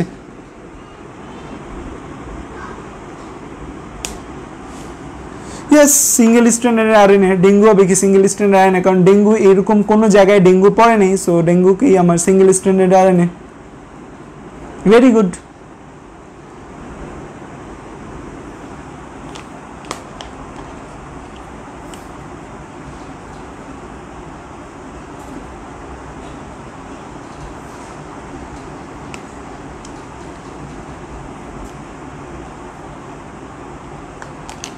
ওকে, তাহলে আমাদের ডিএনএ রিলেটেড কথাবার্তা শেষ, ঠিক আছে? যে আমাদের নিউক্লিক অ্যাসিড রিলেটেড এতটুকু জানলেই তোমাদের ভাইরাস থেকে তোমরা একদম খুব বস হয়ে যাবে। মোস্ট প্রবাবলি এই বছর বা এর আগের বছর মেডিকেল অ্যাডমিশন টেস্টের প্রশ্ন ছিল যে ডেঙ্গু কোন ধরনের ভাইরাস। ডেঙ্গু একটা কি virus? RNA virus, single strand RNA virus. Corona virus একটা কোন ধরনের virus? Single strand RNA virus. এবার আসো যে প্রোটিন আবরণ, বা আমরা একে কি বলি? Protein envelope. এনভেলপ বা এর আরেকটা নাম হচ্ছে ক্যাপসিড। এর একটা নাম কি? এর একটা নাম হচ্ছে ক্যাপসিড। তো এই ভাইরাসের উপর একটা প্রোটিন আবরণ থাকে। এই যে প্রোটিন আবরণটা থাকে, এই প্রোটিন আবরণটাকে আমরা কি বলি? প্রোটিন আবরণটাকে আমরা বলি ক্যাপসিড। প্রোটিন আবরণটাকে বলি প্রোটিন এনভেলপ বা ক্যাপসিড। এইটার একক যে ইউনিট অফ ক্যাপসিড, ক্যাপসিডের যে ইউনিট আছে সেই ক্যাপসিডের ইউনিটকে আমরা বলি ক্যাপসোমিয়ার। ক্যাপসিডের ইউনিটকে আমরা কি বলি? ক্যাপসিডের ইউনিটকে বলি আমরা ক্যাপসোমিয়ার। তার পরীক্ষার মধ্যে আসে ক্যাপসিডের একককে আমরা কি বলি? ক্যাপসোমিয়ার। প্রোটিন আবরণের একককে আমরা কি বলি? ক্যাপসোমিয়ার। সো এটা একটা গুরুত্বপূর্ণ এমসিকিউ যে কি বলি? ক্যাপসোমিয়ার। এবং এইটা কিভাবে সাজানো আছে, এই ক্যাপসোমিয়ারটা কিভাবে সাজানো আছে, এই সাজানোর উপর ভিত্তি করে আমাদের কিভাবে সাজানো আছে তার উপর ভিত্তি করে আমাদের ভাইরাসগুলো বিভিন্ন আকৃতির হয়। যেমন আমাদের দুইটা আকৃতির কথা বইয়ের মধ্যে বড় দাগে বলা আছে। একটা হেলিক্স, হেলিক্স মানে এরকম 6 মাথা বিশিষ্ট একটা গঠন, এবং আরেকটা গঠন দেখা যায় যেটাকে বলে পলিহেড্রন। পলিহেড্রন কাঠামো একটা ফুটবলের মতো কাঠামো মোটামুটি। এটার ছবি আমি তোমাদের দিয়ে দিব, তোমরা আমাকে মনে করো। তোমাদের ক্লাস শেষে আজকে একটা মেসেঞ্জার গ্রুপ খোলা হবে, সেই মেসেঞ্জার গ্রুপে তোমাদের যত সমস্যার কথা সেটা জানাবা তোমরা, এবং তোমরা এই ক্লাস শেষে যা যা বুঝবা না তোমরা তা গ্রুপে পোস্ট করে দিবা সরাসরি, যে ভাইয়া বই পড়তে নিয়ে এই জায়গাটা বুঝি নেই, ভাইয়া বই পড়তে নিয়ে ওই জায়গা বুঝি নেই। কারণ মেসেঞ্জার গ্রুপে অনেক সময় অনেক কথার ফাঁকে হারা যায়, বাট গ্রুপে যদি পোস্ট করে দাও তোমরা অ্যান্সার পাবা। আর এটা নিশ্চিত থাকো তোমার সকল প্রশ্নের উত্তর আমি দিবই, যদি লেট হলেও হইতে পারে, বাট প্রশ্নের উত্তর তুমি পাবা। তুমি যেহেতু আমাদের পেইড কোর্সে যুক্ত আছো, তুমি টাকা দিচ্ছ, সেই টাকার 100% মানে সেই টাকার 100% সুফল তুমি পাবাই। সো তুমি ক্লাসে না বুঝতে পারলে আমাকে নক দিবা, আমি অবশ্যই তোমার সমস্যার কথা বলবো। আমাকে মেসেঞ্জারে নক দেওয়া হচ্ছে, যদি এখানে পোস্ট করে দাও কোনো সমস্যা তাহলে আরও আগে উত্তর পাবা। আমাকে ট্যাগ করে এখানে পোস্ট করে দিবা যে কোনো সমস্যা কিছু না বুঝলে, কারণ অনেক সময় মেসেজ অনেক পিছনে পড়ে যায়, তখন দেখা যায় না। তো আমাদের এই হেলিক্স গঠন আর পলিহেড্রন গঠন পাওয়া যায়, বিভিন্ন আকৃতির হয়। পলিহেড্রনের ছবিটা আমি দিয়ে দিব তোমাদের মেসেঞ্জার গ্রুপে।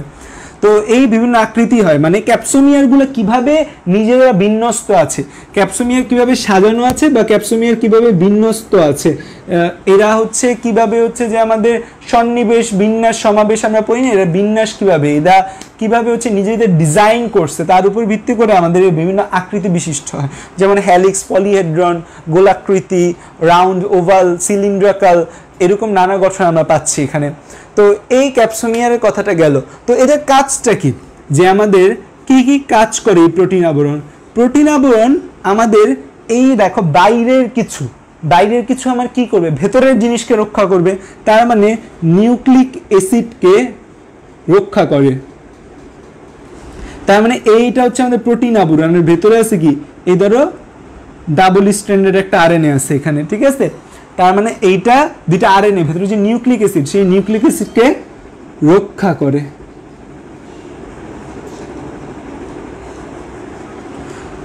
নরমালি তুমি যদি এই প্রোটিন আবরণটাকে বলো যে নরমালিও কেমন, নরমালিও রাসায়নিকভাবে নিষ্ক্রিয় হিসেবে কাজ করে। নরমালিও রাসায়নিকভাবে কি নিষ্ক্রিয়, বাইরে যখন থাকবে নিষ্ক্রিয়তা থাকবে, যখন মানবদেহের ভেতরে প্রবেশ করবে, এই যে করোনা ভাইরাস থেকে শুরু করে নানা ভাইরাস, অনেক ভাইরাসের এই যে প্রোটিন আবরণ, এটা অ্যান্টিজেন হিসেবে কাজ করে। এটা কি হিসেবে কাজ করে? অ্যান্টিজেন। এখন তাহলে আস্তে আস্তে তাহলে মানে অ্যান্টিজেন আসলে কি আমাদের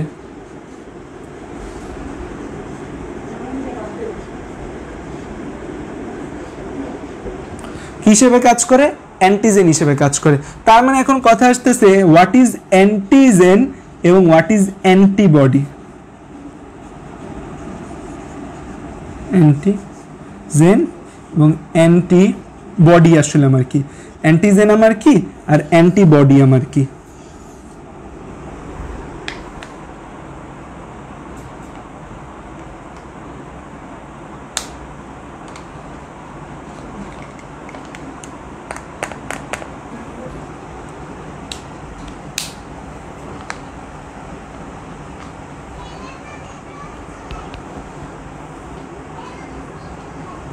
আচ্ছা, নয়ন আমাকে জিজ্ঞেস করছে যে হেলিক্স গঠন তো তোমার ডিএনএ তে যে পড়ছো double helix model, DNA double helix model আর এই হেলিক্স সেম জিনিস না। ডিএনএ এর মধ্যে ডাবল হেলিক্স ছিল দ্বৈত আবার বন্ধনযুক্ত গঠন।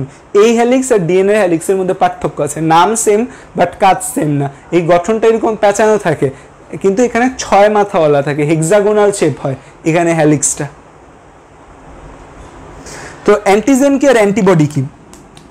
অ্যান্টিজেন হচ্ছে আমাদের দেহে বাইরে থেকে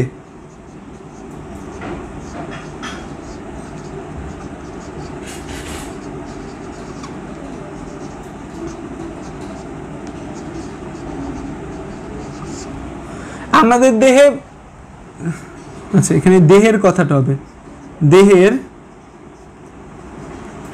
বাইরে থেকে প্রবেশ করা কিছু। তোমার দেহে বাইরে থেকে যা প্রবেশ করবে তাই অ্যান্টিজেন। তুমি ধরো একটা সুতা খায় ফেললা, অনেকে আছে না সুতা খায় ফেলছো, সুতা তোমার জন্য একটা অ্যান্টিজেন। চুইংগাম খায় ফেলো না, অনেকে চাবায় চুইংগাম খায় ফেলে, চুইংগাম একটা অ্যান্টিজেন। তোমার দেহে বাইরে থেকে যা প্রবেশ করবে সেটাই অ্যান্টিজেন। তোমার দেহে বাইরে থেকে যা কিছু প্রবেশ করবে সেটা অ্যান্টিজেন, এবং সে অ্যান্টিজেনের বিরুদ্ধে প্রতিক্রিয়া দেখে যে পলিহেড্রনের ছবিটা আমার মনে নাই এখন, পলিহেড্রনের ছবিটা আমি তোমাদের দিয়ে দিব গ্রুপে, ঠিক আছে। আর অ্যান্টিবডি হচ্ছে এই অ্যান্টিজেনের প্রতিক্রিয়ায় যা তৈরি হয়, অ্যান্টিজেন এর প্রতিক্রিয়ায় গঠিত যোগ। তো তোমার বডিতে বাইরে থেকে একটা জীবাণু প্রবেশ করছে, যে বাইরে থেকে প্রবেশ করা যে কোনো কিছু, মেইনলি এটা জীবাণু। তোমার বডিতে বাইরে থেকে একটা জীবাণু প্রবেশ করছে, সেই জীবাণুটাকে আমরা কি বলবো? অ্যান্টিজেন। এবং সেই জীবাণুটাকে দেখে রাগে ক্ষোভে যে তৈরি হবে তাকে আমরা কি বলবো? তাকে আমরা বলবো অ্যান্টিবডি। তাকে আমরা কি বলবো? অ্যান্টিবডি বলবো। এই অ্যান্টিজেন কি? বাইরে থেকে প্রবেশ করা যে কোনো কিছু আমাদের দেহে অ্যান্টিজেন, সেই অ্যান্টিজেনের বিরুদ্ধে প্রতিক্রিয়া সৃষ্টি করবে, যে তার নাম অ্যান্টিবডি। সো এইটা এখানে হচ্ছে যে আমাদের অ্যান্টিজেন এবং অ্যান্টিবডির কথা। তো এই যে আমাদের জিনিসটা রয়েছে আমাদের প্রোটিন আবরণ, এই প্রোটিন আবরণটা বা এই যে ক্যাপসিড রয়েছে, এই ক্যাপসিডটা আমাদের কি হিসেবে কাজ করে? ক্যাপসিডটা আমাদের অ্যান্টিজেন হিসেবে কাজ করে। সো অ্যান্টিজেন হিসেবে যেহেতু এরা কাজ করে, তার মানে কি এরা আমাদের দেহে রোগ সৃষ্টি করতেও কিছু ভূমিকা রাখে। তার মানে এরা রোগ সৃষ্টি মানে ডিজিজ প্রোডাকশনে তারা হেল্প করে।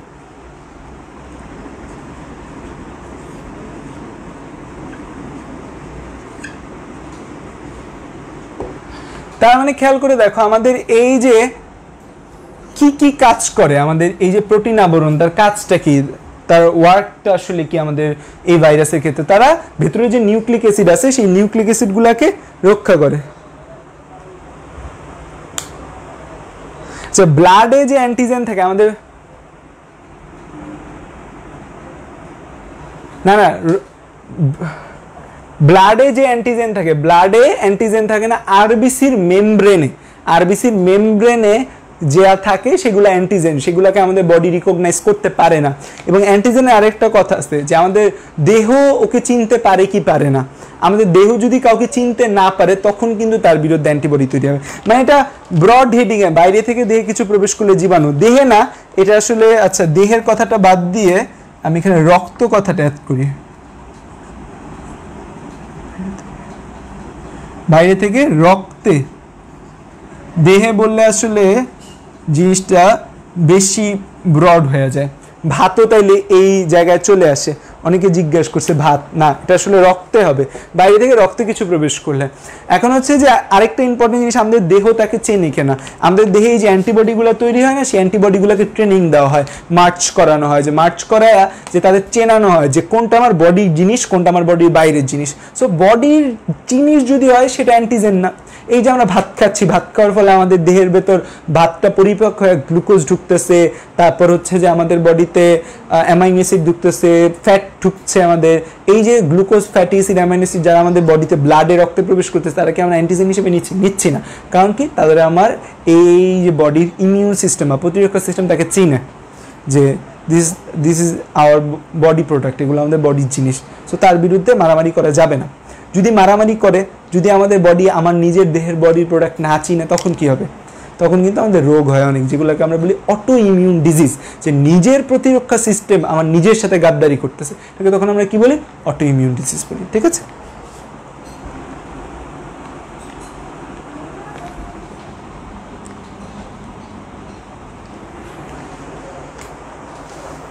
কোভিড টেস্টের জন্য অ্যান্টিজেন টেস্ট করা হয় না। কোভিড টেস্টের জন্য যে টেস্টটা করে এটাকে আমরা বলি পিসিআর টেস্ট। পিসিআর মানে হচ্ছে যে পলিমারেজ চেইন রিঅ্যাকশন। সেখানে আমরা এই যে ভাইরাসের যে নিউক্লিক অ্যাসিডটা আছে সেই নিউক্লিক অ্যাসিডটাকে অ্যাম্পলিফাই বা বড় করে দেখি। এছাড়া আরেকটা টেস্ট করা যায় স্ট্রিপ টেস্ট, যেটা অ্যান্টিজেন টেস্ট বলি। সেই অ্যান্টিজেন টেস্টটা কখন করা হয়? সেই অ্যান্টিজেন না, ওইটা অ্যান্টিবডি টেস্ট। অ্যান্টিবডি টেস্ট করা হয়, অ্যান্টিবডি ডিটেকশন করি আমরা। আইজিজি আর আইজিএম অ্যান্টিবডি ডিটেকশন করি। আইজিজি আর আইজিএম অ্যান্টিবডি যেটা ডিটেকশন করি, এটা অ্যান্টিবডি টেস্ট। এই যে অ্যান্টিজেনের বিরুদ্ধে ডিসুম করে আমাদের বডিতে কী তৈরি হবে? অ্যান্টিবডি তৈরি হবে। অ্যান্টিজেন টেস্ট করে, অ্যান্টিবডি টেস্ট করে। আর অ্যান্টিজেন টেস্ট করতে পারে, প্লাজমা অ্যান্টিজেন টেস্ট করে তখন। কারণ কি? তোমার বডিতে করোনা ভাইরাস ঢুকছে, দ্যাট মিনস করোনা ভাইরাস তোমার জন্য কি? অ্যান্টিজেন। তার ভিতরে ডিসুম করে কি তৈরি হবে? অ্যান্টিবডি তৈরি হবে। সো তুমি যখন রক্তে টেস্ট করতে যাবা, কি টেস্ট করবা? অ্যান্টিবডি টেস্ট করবা। ঠিক আছে?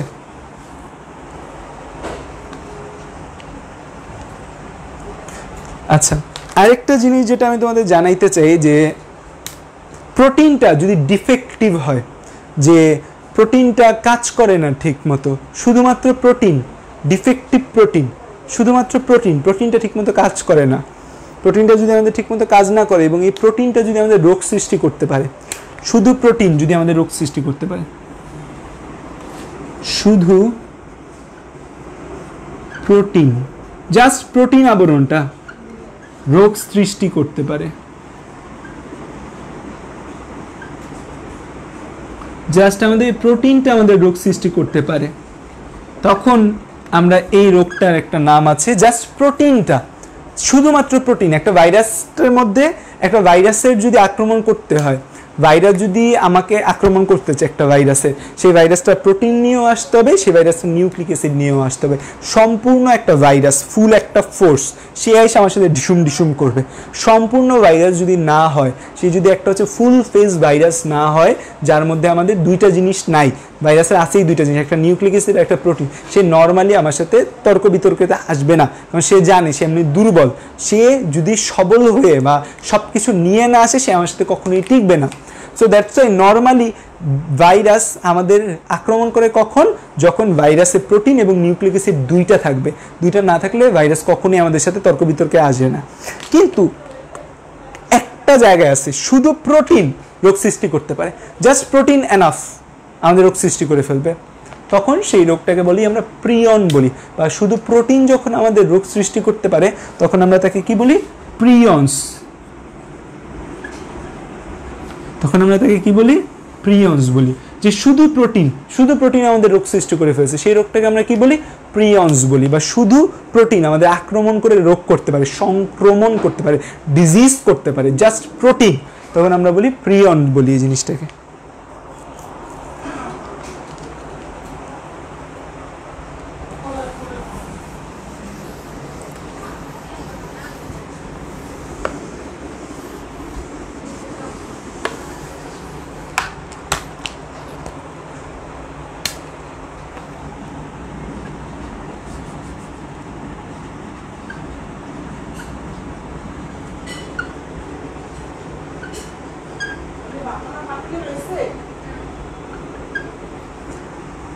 খেয়াল করো, সংক্রামক সম্পূর্ণ ভাইরাস, সংক্রামক সম্পূর্ণ ভাইরাস।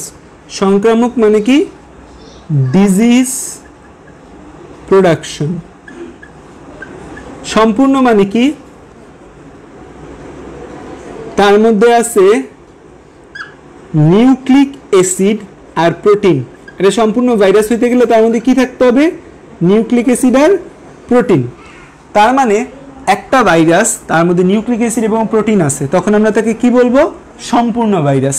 নিউক্লিক অ্যাসিড এবং প্রোটিন আছে, তাকে আমরা কি বলবো, সম্পূর্ণ ভাইরাস।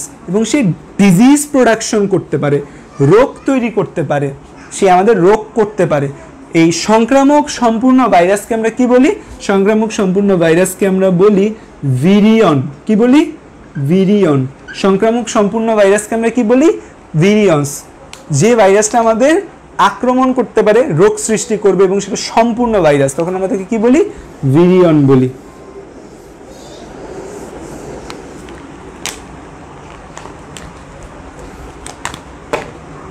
তারপর হচ্ছে সংক্রমণ ক্ষমতাবিহীন সম্পূর্ণ ভাইরাস। তার মানে একটা ভাইরাসের মধ্যে সংক্রমণ ক্ষমতাবিহীন, তার মানে can not produce any disease, কোনো রোগ তৈরি করতে পারবে না সে, বাট সম্পূর্ণ ভাইরাস। তার মানে তার মধ্যে কি আছে, তার মধ্যে নিউক্লিক অ্যাসিড আছে এবং প্রোটিন আছে। তার মানে সে একদম ফুল ফেজে তৈরি, সবকিছু নিয়ে আসে তৈরি যুদ্ধে যাওয়ার জন্য, বাট সে যুদ্ধ করতে পারলো না। তখন সেই ভাইরাসটাকে আমরা কি বলবো, তখন আমরা তাকে বলি নিউক্লিও ক্যাপসিড। তখন তাকে আমরা কি বলি, নিউক্লিও ক্যাপসিড। নিউক্লিও দ্বারা কি ইন্ডিকেট করে, নিউক্লিক অ্যাসিড। ক্যাপসিড দ্বারা কি ইন্ডিকেট করে, প্রোটিন। ক্যাপসিড দ্বারা কি ইন্ডিকেট করে, প্রোটিন। তার মানে সম্পূর্ণ ভাইরাস, ফুল ভাইরাস, বাট আক্রমণ করতে পারে না, তখন তাকে আমরা কি বলি, নিউক্লিও ক্যাপসিড বলি।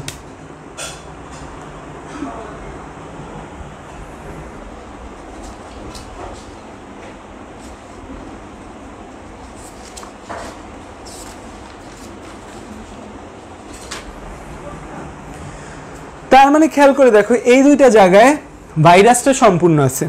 ভাইরাস দুইটা জিনিস নিয়ে গঠিত, প্রোটিন, নিউক্লিক অ্যাসিড, দুইটাই ভাইরাসের মধ্যে আছে। প্রোটিনও আছে, নিউক্লিক অ্যাসিডও আছে, দুইটা আছে। একজন আক্রমণ করতে পারে, আরেকজন পারে না। যে পারে তাকে আমরা কি বলি, ভিরিয়ন। যে পারে না তাকে আমরা কি বলি, নিউক্লিও ক্যাপসিড বলি। এখন তাইলে একটা একটা করে খেলা হবে, সিঙ্গেলে খেলবে। যে সংক্রামক আরএনএ, যে শুধু আরএনএ আছে আমাদের একটা, বাট সে ডিজিজ প্রোডাকশন করতে পারে, তার মানে কি সম্পূর্ণ ভাইরাস, এটা কি সম্পূর্ণ ভাইরাস? তার মানে এটা অসম্পূর্ণ ভাইরাস। তার মানে এটা আসলে কি ভাইরাস? একটা this is a defective virus. কি virus? Defective virus. Defective virus মানে কি? অসম্পূর্ণ ভাইরাস। ডিফেক্টিভ ভাইরাস মানে কি? অসম্পূর্ণ ভাইরাস। তো একটা আরএনএ সংক্রমণ করতে পারে, জাস্ট একটা আরএনএ, একটা আরএনএ স্ট্র্যান্ড একটা রোগ করতে পারে। একে আমরা তখন আমরা কি বলবো? ভিরিয়টস। তখন আমরা কি বলবো? ভিরিয়টস। তখন আমরা কি বলবো? ভিরিয়টস। সংক্রামক আরএনএ একে আমরা কি বলি? ভিরিয়টস। সংক্রামক আরএনএ কে আমরা কি বলি?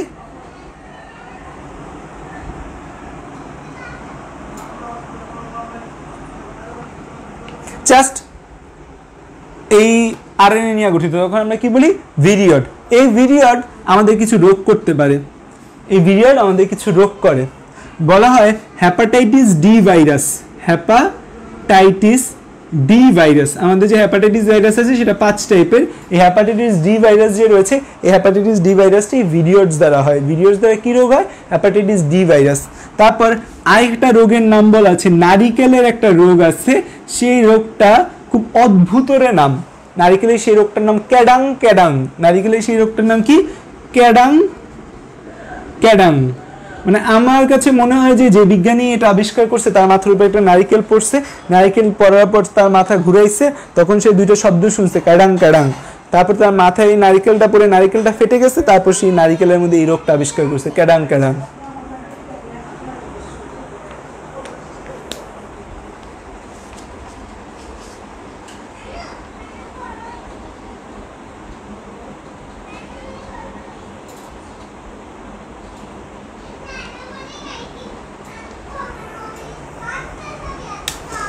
আবার কখনো কখনো শুধুমাত্র প্রোটিন প্রোটিন আমাদের রোগ করে ফেলতে পারে। সংক্রামক প্রোটিন, প্রোটিন দিয়ে আমাদের রোগ হয়ে যায়, তখন আমরা তাকে কি বলি? একটু আগে বলে আসছি, আমরা তাকে বলি প্রিয়নস বলি। আমরা কি বলি? প্রিয়নস বলি। সংক্রামক প্রোটিন। এই প্রিয়ন দ্বারা আমাদের দুইটা রোগ হয়, একটা নাম হচ্ছে কুরু এবং আরেকটা নাম হচ্ছে জ্যাকব ক্রুটজফেল্ড। কুরু, আরেকটার নাম হচ্ছে জ্যাকব ক্রুটজফেল্ড। এই লেখাটা হয়তো তোমরা দেখবা না, আমি একটু বড় করে লিখি, কুরু অ্যান্ড জ্যাকব ক্রুটজফেল্ড। এটা বিজ্ঞানীর নাম, জ্যাকব আর ক্রুটজফেল্ড, দুজন বিজ্ঞানী। এই যে দুইটা রোগ আছে না, এই দুইটা রোগই আমাদের স্নায়ুতন্ত্রের রোগ। কোথায় রোগ? স্নায়ুতন্ত্রের রোগ। তার মানে আমাদের মস্তিষ্কে এই রোগটা হয়। এই প্রোটিন, সংক্রামক প্রোটিন বা প্রিয়ন দ্বারা যে রোগটা হয়, এই দুইটা আমাদের মস্তিষ্কে হয়, স্নায়ুতন্ত্রে হয়। এবং এই দুইটা রোগের একটা বৈশিষ্ট্য মনে রাখবা, এরা খুব স্লো গ্রোয়িং। এরা খুব স্লো গ্রোয়িং, খুব ধীরে ধীরে এরা বড় হয়, স্লো গ্রোয়িং। এবং এরা যে জায়গাটায় তৈরি হয় সেই জায়গাটি স্পঞ্জের মতো হয় এবং স্লো গ্রোয়িং এবং স্পঞ্জি ফর্ম। এই জায়গায় যে রোগটা হয় না আমাদের মস্তিষ্কে, ধরো আমাদের ব্রেইনের মধ্যে এই রোগটা হয়, যে জায়গাটা হয় সেটা স্পঞ্জের মতো ফুলে যায়, চারপাশে পানি থাকে, স্পঞ্জের মতো ফুলে যায় জায়গাটা। এই জন্য এখানে যে রোগটা হয় এটাকে স্পঞ্জি ফর্ম বলি এবং এটা ফ্যাটাল, এর কারণে মানুষ মারা যায়। এই শুধুমাত্র একটা প্রোটিন দ্বারা একটা রোগ, ক্রু অ্যান্ড জ্যাকব অ্যান্ড ক্রুটজফেল্ড যে রোগটা আছে, এই রোগটা আমাদের স্নায়ুতন্ত্র বা ব্রেইনে রোগ করে এবং এটা আস্তে আস্তে হয়। তোমার একদিনে এই রোগটা হবে না, খুব ধীরে ধীরে ধীরে ধীরে হবে এবং হওয়ার পর তোমার মস্তিষ্কে দেখা যায় আমাদের সেলগুলো ড্যামেজ হইতে থাকবে, আমাদের নিউরন ড্যামেজ হইতে থাকবে এবং ভুলে যাবা সব কিছু তুমি। তো এটা খুব স্লো গ্রোয়িং এবং স্পঞ্জি ফর্ম। এবং এই যে চারটে ইনফরমেশন, এই পেজে যে ইনফরমেশনগুলো আছে, এখান থেকে মেডিকেলে মিনিমাম এ পর্যন্ত মেডিকেল এই অধ্যায় থেকে 100 প্রশ্ন আসলে এই জায়গা থেকে মিনিমাম 10টা প্রশ্ন আসছে। সো এই জায়গার কথাটা একদম ঠোঁটস্থ, মুখস্থ, কণ্ঠস্থ, অন্তস্থ, দদনস্থ, মনস্থ করে ফেলবা।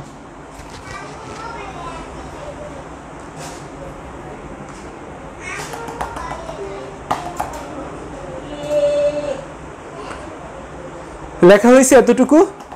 আচ্ছা, আরেকটা রোগ করে এই সংক্রামক প্রোটিন যেটা আছে, এরা আরেকটা রোগ করে, সেই রোগটার নাম হচ্ছে mad cow disease. Mad cow, পাগলা গরু রোগ করে। আচ্ছা, মেহেরু প্রেরণা জিজ্ঞাসা করছে ভিরিয়নের কি আরএনএ ডিএনএ দুইটাই থাকে? মেহেরু প্রেরণা আমি তোমাকে বলছি যে নিউক্লিক অ্যাসিডের 4টা টাইপ আছে, সিঙ্গেল স্ট্র্যান্ডেড ডিএনএ ওদের ক্ষেত্রে, single stranded RNA, double strand DNA, double strand RNA. মাথায় আজকে ঢুকায় ফেলো সবাই, এই যে 4টা টাইপের নিউক্লিক অ্যাসিড আছে এর মধ্যে যে কোনো একটা থাকবে, এক ভাইরাস এক নিউক্লিক অ্যাসিড, এক ভাইরাস 4টার যে কোনো একটা। এক দেশ এক নীতি যেমন আছে চীনের ক্ষেত্রে, এক সন্তান নীতি আছে চীনের ক্ষেত্রে, ঠিক তেমনি প্রতিটা ভাইরাসের মধ্যে 4টার যে কোনো একটা থাকবে। 1 out of 4, নেভার একের বেশি কোনো দিন হবে না ভাইরাসের ক্ষেত্রে।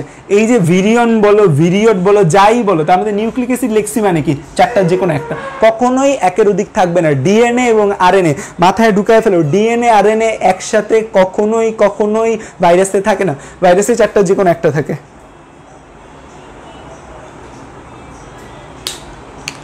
ঢুকছে প্রেরণা মাথায়?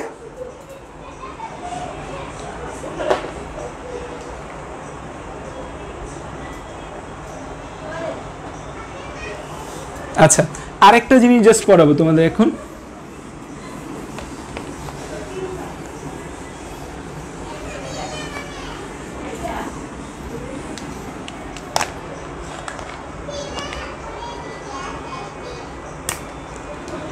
তিন নম্বরে ভাইরাসের উপর আরেকটা জিনিস থাকে, সেটা হচ্ছে লিপোপ্রোটিন।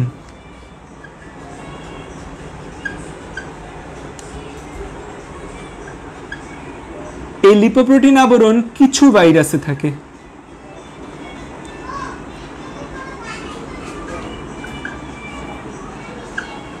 কিছু ভাইরাসে লিপোপ্রোটিন আবরণ থাকে।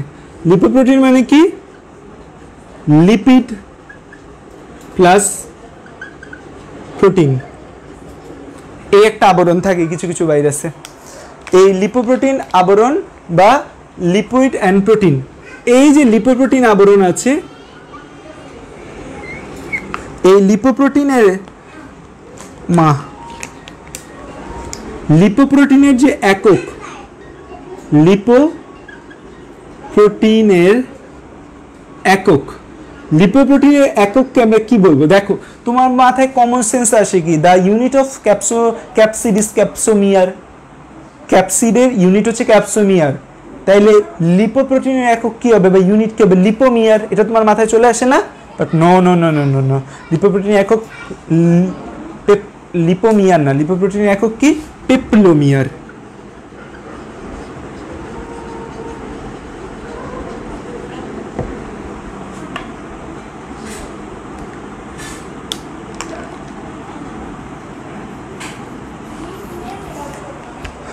তো আচ্ছা, পিয়াস হাবিব আমাকে জিজ্ঞাসা করছে যে করোনা ভাইরাস কি ভিরিয়ন না ভিরিয়ড? করোনা ভাইরাস পৃথিবীতে কাঁপায় দিচ্ছে, তোমার মনে হয় অসম্পূর্ণ কোনো ভাইরাস বা ডিফেক্টিভ ভাইরাস আমাদের পৃথিবী কাঁপাইতে পারবে? কাঁপাইতে পারে না। কিন্তু ভিরিয়ডের উদাহরণ দুইটাই, একটা হ্যাপাটাইটিস ডি ভাইরাস আর একটা ক্যাডাং, অন্যগুলো ভিরিয়ড না। অবভিয়াসলি ইটস ভিরিয়ন, সম্পূর্ণ ভাইরাস, পূর্ণাঙ্গ ভাইরাস, ফুল ফেজ ভাইরাস। আচ্ছা, তোমরা আমাকে কমেন্টে জানাও তো দুইটা ডিফেক্টিভ ভাইরাসের নাম বলো। সামনের দিকে আগানোর আগে আমি একটু 30 সেকেন্ড রেস্ট নিই, পানি খাবো। দুইটা ডিফেক্টিভ ভাইরাসের নাম কমেন্ট করো।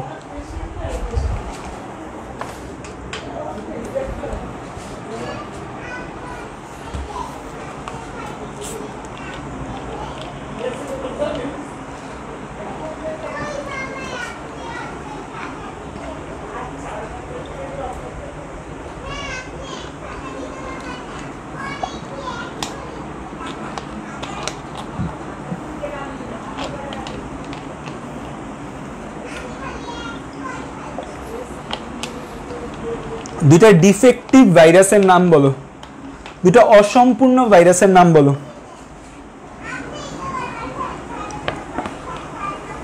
এই কেউ নাম জানাচ্ছে কেন? বললাম না দুইটা অসম্পূর্ণ ভাইরাস বা ডিফেক্টিভ ভাইরাস, তখন মনে হয় স্পেসিফিক ভাবে তোমরা শোনো নাই যে ডিফেক্টিভ ভাইরাস হচ্ছে আমাদের দুইটা, একটা হচ্ছে ভিরিয়ডস এবং আরেকটা হচ্ছে প্রিয়ন্স। এই দুইটা হচ্ছে আমাদের ডিফেক্টিভ ভাইরাস।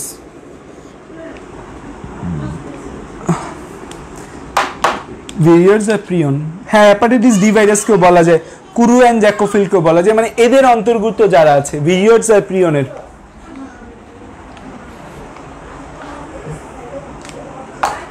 হ্যাঁ, আনিলা একটা ভালো নাম বলছে, স্করপিও কিন্তু হয়, আমি এটা মিস করে গেছি। প্রিয়ন দ্বারা ভেড়া ছাগলের স্করপিও হয়। থ্যাংক ইউ আনিলা, আনিলা আনান্না। হ্যাপাটাইটিস বি না বাসিলা, হ্যাপাটাইটিস বি না। হ্যাপাটাইটিস ভাইরাসের 5টা টাইপ আছে। হ্যাপাটাইটিসের 5টা type, A B C D E. এর মধ্যে ডি মানে হচ্ছে ডিফেক্টিভ। হ্যাপাটাইটিস ডি ভাইরাসটা হচ্ছে আমাদের ডিফেক্টিভ ভাইরাস, অসম্পূর্ণ ভাইরাস। হ্যাপাটাইটিস ডি ভাইরাস কখনোই তোমাকে একা একা আক্রমণ করতে পারবে না। হ্যাপাটাইটিস ডি আক্রমণ করার জন্য হ্যাপাটাইটিস বি এর সঙ্গ প্রয়োজন হয়। মানে হ্যাপাটাইটিস ডি এতই দুর্বল যে একা একা কাজ করতে পারে না, হ্যাপাটাইটিস বি এর সঙ্গে কাজ করা লাগে। আনিলা একটা ভালো কথা বলছে আমাকে, সেটা হচ্ছে প্রিয়নের একটা উদাহরণ আমি মিস করছি। আমি প্রিয়ন দ্বারা তোমাদের কুরু, টুর্সফিল্ড, ম্যাটকাউ এগুলার কথা বলছি। প্রিয়ন দ্বারা আরেকটা রোগ হয়, ভেড়া ছাগলের স্কার্পি হয়। স্কার্পি রোগটা কাদের হয়? ভেড়া ছাগল, মানুষের হয় না। ব্যাকগ্রাউন্ডে সুন্দরী স্বর্ণালী সন্ধ্যা চলছে। আমার যে বোনের মেয়ে আছে, সে 6 বছর, সে এই গানটা খুব তার প্রিয়, সুন্দরী স্বর্ণালী সন্ধ্যা। আচ্ছা, তো এই লিপোপ্রোটিন, এই যে আবরণ, এটাকে আমরা কিন্তু বহিস্থ আবরণও বলি। এটাকে আমরা কি আবরণ বলি? বহিস্থ আবরণ। যে এটা একটা এক্সট্রা আবরণ, এটা কিছু কিছু ভাইরাসের থাকে। তো এই এক্সট্রা আবরণ কারো কারো থাকে, আবার কারো কারো থাকে না। কার থাকে সেটা যদি বলতে যাই, 1 নম্বরে চলে আসবে করোনা ভাইরাস।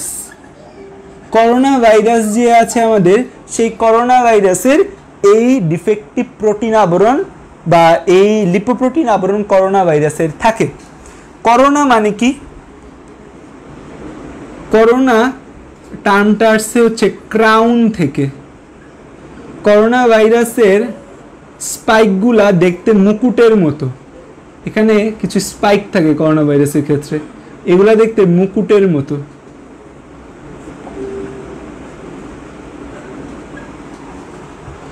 তো করোনা ভাইরাসের মধ্যে, তো এই ধরো করোনা ভাইরাসের মধ্যে একটা আরএনএ, এই আরএনএর ভেতর এখানে হচ্ছে একটা প্রোটিন আবরণ আছে। হ্যাঁ, আরএনএ এর ভেতর একটা প্রোটিন আবরণ। So this is RNA, this is the protein aborron capsid, and this is the lipoprotein layer which containing some spike. Spike গুলাও আমাদের প্রোটিন নির্মিত থাকে, স্পাইক, কাটা কাটা কাটার মতো স্পাইক থাকে। তারপর হচ্ছে হ্যাপাটাইটিস।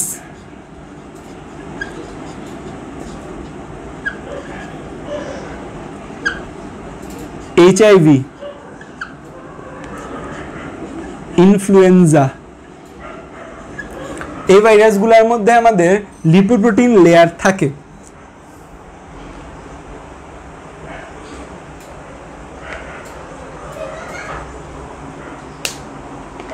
ম্যাটকাউ প্রিয়নের কারণে, প্রিয়ন, ম্যাটকাউ কে করে? প্রিয়ন। প্রিয়ন দ্বারা 4টা রোগ হয়। একটার নাম হচ্ছে ম্যাটকাউ, পাগলা গরু। গরু আসতে ভেড়া ছাগল রাগ করে যে গরুর রোগ হইতে পারে, আমার কেন হবে না? ভেড়া ছাগলের বলে ওকে তোমার রোগ হবে, স্কার্পি রোগ হয়। আর মানুষের ক্ষেত্রে কি রোগ হয়? মানুষের ক্ষেত্রে মস্তিষ্কের রোগ করে, কুরু অ্যান্ড ক্রুটসফিল্ড। তো এই যে লিপোপ্রোটিনের কারণে এই ভাইরাসগুলা জাতীয় রোগ হয়।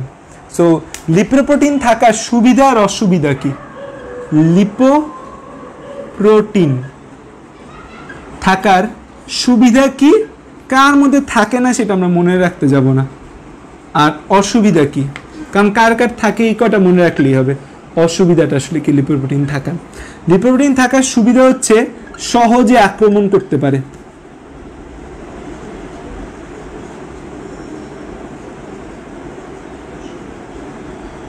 অসুবিধা বলো তো তোমরা একটা, যেটা সত্যি কথা সেটা হচ্ছে এরা সংবেদনশীল হয় প্রচুর। অসুবিধা হচ্ছে সংবেদনশীলতা, সংবেদনশীলতা, ইংরেজিতে হচ্ছে সেন্সিটিভিটি। এরা খুব সেন্সিটিভিটি থাকে। কার কার প্রতি সংবেদনশীল হয়? সাবানের মানে ক্ষার, অ্যাসিড, আলট্রাভায়োলেট রে, এদের প্রতি খুব সংবেদনশীল হয়। এই অসুবিধা হচ্ছে এই সংবেদনশীলতা বেশি সেন্সিটিভ হলে যেমন বিপদ, এই সংবেদনশীলতা ক্ষার, এসিড, আল্ট্রাভায়োলেট এগুলো ধ্বংস হয়ে যায়। কত পার্সেন্ট অ্যাসিড লাগে? অ্যাসিডের মধ্যে আমাদের কত পার্সেন্ট অ্যালকোহল লাগে? 70% অ্যালকোহল লাগে একে ধ্বংস করার জন্য। আমরা এই যে হ্যান্ড স্যানিটাইজারগুলো ব্যবহার করি। তো এই যে ইনভেলপ যে ভাইরাসগুলো আছে তাদের সংবেদনশীলতা কি? তারা ক্ষার, অ্যাসিড এবং আল্ট্রাভায়োলেট রে দ্বারা ধ্বংস হয়ে যেতে পারে। So that's why corona virus মারার জন্য কিন্তু হাত ধুইলেই চলবে, জাস্ট হাত ধুইলেই ক্ষারের কারণে ভাইরাস মারা যাবে। এই লেয়ারটা লিপোপ্রোটিন লেয়ার, এবং লিপোপ্রোটিন লেয়ার যদি ধ্বংস হয় আলটিমেটলি ভাইরাস কিন্তু ধ্বংস হয়ে যায়, কারণ এটা কিন্তু একসাথে থাকে। সো লিপোপ্রোটিন লেয়ার ধ্বংস, ভাইরাসের কার্যকারিতাও ধ্বংস। কারণ কি? কারণ করোনা ভাইরাসের যে মেইন যে অ্যাকশন, করোনা ভাইরাস আমাদের মেইন যে আক্রমণ করে কি দ্বারা করে? লিপোপ্রোটিন লেয়ারের উপর যে স্পাইকগুলো থাকে সেই স্পাইক দিয়ে করে। সেই স্পাইক নষ্ট হয়ে গেছে, সো কাজ করতে পারবে না। একটা জিনিস তাহলে চিন্তা করে দেখো তো, এই যে সংবেদনশীল যে ভাইরাসগুলা, এরা ক্ষার, অ্যাসিড, আল্ট্রাভায়োলেট রে এগুলার প্রতি এরা খুব সেন্সিটিভ, এগুলা দ্বারা এরা ধ্বংস হয়ে যায়। তাইলে এই ভাইরাসগুলা কোন রুটে যাতায়াত করা সহজ? এরা কি হাঁচি কাশির মাধ্যমে ছড়ায়া বেশি লাভবান হবে, নাকি এরা রক্তের মাধ্যমে ছড়াইলে, স্পার্মের মাধ্যমে ছড়াইলে বেশি লাভবান হবে? হাঁচি কাশির মধ্যে ছড়াইলে কি এরা বেশি লাভবান হবে, নাকি স্পার্মের মাধ্যমে, রক্তের মাধ্যমে ছড়াইলে এই লিপোপ্রোটিন যুক্ত যে ভাইরাসগুলো আছে তারা কি স্পার্মের মাধ্যমে, ব্লাডের মাধ্যমে ছড়াইলে বেশি লাভবান হবে বা বেশি আক্রমণ করতে পারবে? কমেন্টে জানাও তো। ইয়েস, স্পার্ম এবং ব্লাড এদের মাধ্যমে এরা ভালো ছড়াইতে পারবে। এই যে তুমি চিন্তা ভাবনা করে দেখো, এইচআইভি যে ভাইরাসটা, এইচআইভি ভাইরাস স্পার্মের মাধ্যমে, ব্লাডের মাধ্যমে ছড়ায়। হেপাটাইটিসের মধ্যে বি আর সি এরা ব্লাডের মাধ্যমে ছড়ায়। হাঁচি কাশির মাধ্যমে ছড়াইতে পারবে, বাট হাঁচি কাশির মধ্যে ছড়াইলে এদের কিভাবে ছড়াইতে হবে চিন্তা করে দেখো। হাঁচি কাশির মাধ্যমে ছড়াইলে, এই যে আমরা বলি যে করোনা ভাইরাস ছড়ায়, ড্রপলেট আকারে ছড়াইতে হবে। হাঁচি কাশির মাধ্যমে যদি ছড়ায় তার মানে ড্রপলেট। যদি আমাদের হাঁচি কাশির মাধ্যমে যদি ছড়াইতে হয় তখন ড্রপলেট আকারে ছড়াইতে হবে। যেমন আমরা ডাক্তাররা বলি করোনা ভাইরাস একটা ড্রপলেট ইনফেকশন। ড্রপলেট মানে কি? ড্রপলেট মানে হচ্ছে, ড্রপলেটটাকে তাহলে আসলে আমরা একটু বোঝার চেষ্টা করি। What is droplet? ড্রপলেট মানে হচ্ছে যে এক ফোঁটা পানির ভেতর ভাইরাস। তার মানে এই যে করোনা ভাইরাসকে আমরা কি বলি? একটা ড্রপলেট ইনফেকশন। তার মানে কি? এরকম একটা ড্রপ, এই ড্রপের মধ্যে কিছু ভাইরাস আছে। যেমন আমরা করোনা ভাইরাসে 3 ফিট দূরে থাকতে বলি না, কারণ কি? একটা 6 ফিট দূরে থাকতে বলি, একটা হাঁচি দিলে সেটা 6 ফিট পর্যন্ত দূরে যায়। তো করোনা ভাইরাসটা যদি নিচে পড়ে যায়, তুমি হাঁচি দিছো, নিচে পড়ে গেছে, যখন সেটা নিচে পড়ে যাবে সেটা কিন্তু আর উঠতে পারবে না। কারণ কি? এটা এক ফোঁটা পানির ভেতর থাকে, নিচে পড়ে যাবে যখন, সেটা রোদের মাধ্যমে কি হবে? পানিটা শুকায় যাবে। পানি যদি শুকায় যায় ভাইরাস আর থাকতে পারে না। তো হাঁচি কাশির মাধ্যমে কিন্তু ড্রপলেটের মাধ্যমে ছড়াইতে, মানে এক ফোঁটা পানি, সেই পানির ভিতর ভাইরাস থাকে এবং তখন ভাইরাসটা বাঁচতে পারে। যদি পানি শুকায় যায় কোনো কারণে, ভাইরাস বাঁচবে না। আল্ট্রাভায়োলেট রে মানে কিন্তু তাপমাত্রা, ঠিক আছে? সো আল্ট্রাভায়োলেট রে দিয়ে আলটিমেটলি আমি কি ইন্ডিকেট করছি? তাপ ইন্ডিকেট করছি। সো অধিক তাপে আল্ট্রাভায়োলেট রে, ক্ষার, অ্যাসিড এগুলো কিন্তু ধ্বংস হয়ে যায়। সো করোনা ভাইরাসের ক্ষেত্রে দ্যাটস ওয়াই আমরা জাস্ট বলি যে জাস্ট ডিস্টেন্স মেনটেন করো। জাস্ট তুমি যদি ডিস্টেন্স মেনটেন করো, তুমি যদি কোনোভাবে সেই ভাইরাসটাকে তোমার কাছে আসতে না দাও, সেটা ড্রপলেট ইনফেকশন, এটা পানিটা নিচে পড়ে যাবে। হাঁচি কাশি নিচে পড়ে গেলে সেটা বাঁচবে না বেশিক্ষণ। কেন নিচে গেলে পড়বে? বাঁচবে না, কারণ পানি শুকায় যাবে। মাটিতে পড়ছে মানে কি? পানি শুকায় গেছে না, পানি মাটি শোষণ করে নেবে, জাস্ট উপরে ভাইরাস থাকবে, ভাইরাস আর কাজ করতে পারবে না। সো ক্লিয়ার এতটুকু? আজকে যা পড়াইছি এর মধ্যে কারো কোনো কোশ্চেন থাকলে কোশ্চেন করো। এখন 5 মিনিট কোশ্চেন অ্যান্সার সেশন, আজকে পড়ানো আমাদের কমপ্লিট। আচ্ছা, লিপোপ্রোটিন থাকে না কাদের? এই যে কয়টা ভাইরাস বললাম না, এই কয়টা ছাড়া মেজরিটি অফ ভাইরাসের লিপোপ্রোটিন থাকে না। যেমন ডেঙ্গু ভাইরাসের লিপোপ্রোটিন থাকে না। তারপর ধরো পলিও ভাইরাস, লিপোপ্রোটিন থাকে না। মিজেলস, মাম্পস, এদের লিপোপ্রোটিন থাকে না। আর 70% অ্যালকোহল দিয়ে বুঝাইছি যে আমাদের এই লিপোপ্রোটিন সংবেদনশীল যে হয় লিপোপ্রোটিন, এরা অ্যাসিডের মধ্যে কোন অ্যাসিড দ্বারা সংবেদনশীল হয়, আর একটা অ্যালকোহলের প্রতি সংবেদনশীল হয়। অ্যালকোহল যদি তুমি অ্যালকোহল দিয়ে মারতে চাও, তার মানে 70% অ্যালকোহল লাগবে তোমার। তুমি যদি অ্যালকোহল দিয়ে মারতে চাও, এই সংবেদনশীলতা যদি মাপো, যে তাহলে ক্ষার, অ্যাসিড, আল্ট্রাভায়োলেটের তাপ আর 70% অ্যালকোহল, এদের প্রতি সে সংবেদনশীল।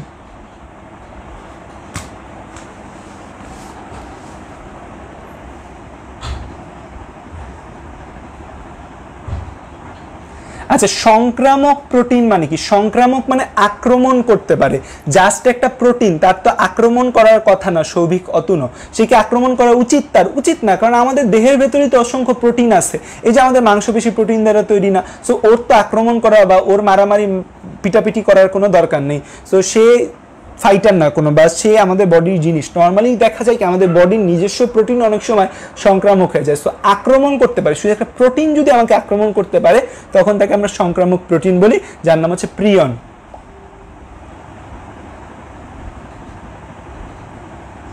ভিরিয়ডসের ক্ষেত্রে কি শুধুমাত্র আরএনএ? হ্যাঁ, শুধু আরএনএ। সংক্রামক ডিএনএ দেখা যায় না। আমরা শুধুমাত্র কি পাই? শুধুমাত্র আরএনএ পাই, সংক্রামক আরএনএ। ভিরিয়ডস, সংক্রামক ডিএনএ আমরা দেখতে পাই না।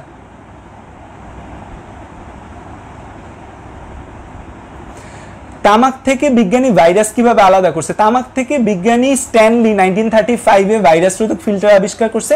তখন ভাইরাস রোধক ফিল্টারের মাধ্যমে আলাদা করছে। তখন ভাইরাস রোধক ফিল্টার আবিষ্কার হয়ে গিয়েছিল। আর উনি মেইনলি ক্রিস্টাল করছে জিনিসটাকে।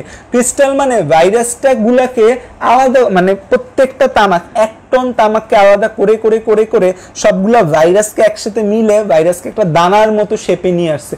তিনি 1 টন 72 কেজি তামাক থেকে 1 গ্রাম ভাইরাসের ক্রিস্টাল আবিষ্কার করছে। ভাইরাসের স্পাইক কি জানি বললো, ভাইরাসের স্পাইক গুলো দিয়ে কিভাবে আক্রমণ করে? ভাইরাসের স্পাইক যেগুলো আছে, স্পাইক গুলা আমাদের একটা অ্যাটাচমেন্ট সাইট হিসেবে কাজ করে। ওরা যখন আমাদের বডিতে বা অন্য কারো বডিতে যায়, যাওয়ার সিএম যে প্রশ্নটা করলা যে কিভাবে তারা আক্রমণ করে, ধরো আমার বডিতে করোনা ভাইরাস প্রবেশ করলো, করোনা ভাইরাস প্রবেশ করলে করোনা ভাইরাসের স্পাইকগুলো আছে, সেই স্পাইকগুলো আমাদের বডিতে ঘুরতে থাকবে। ঘুরতে থাকার পর সে দেখবে সেই স্পাইককে গ্রহণ করার জন্য একজন বসে আছে, যার নাম এসিই receptor, angiotensin converting enzyme receptor. আমাদের দেহে করোনা ভাইরাস যেখানে বসে, সেই রিসেপ্টর বা তাকে যে গ্রহণ করে তার নাম এসিই রিসেপ্টর। তো ওই দুইটা একসাথে বসবে, একসাথে বসে একে অপরের সাথে যুক্ত হবে, সেই জায়গাটা আমরা তখন একে অপরকে আক্রমণ করবে। সো দেখা যায় একটা রিসেপ্টর বা এই স্পাইক প্রোটিনগুলোর জন্য একটা গ্রাহক থাকে, সেই গ্রাহকের উপর বসে স্পাইকটা আক্রমণ করে।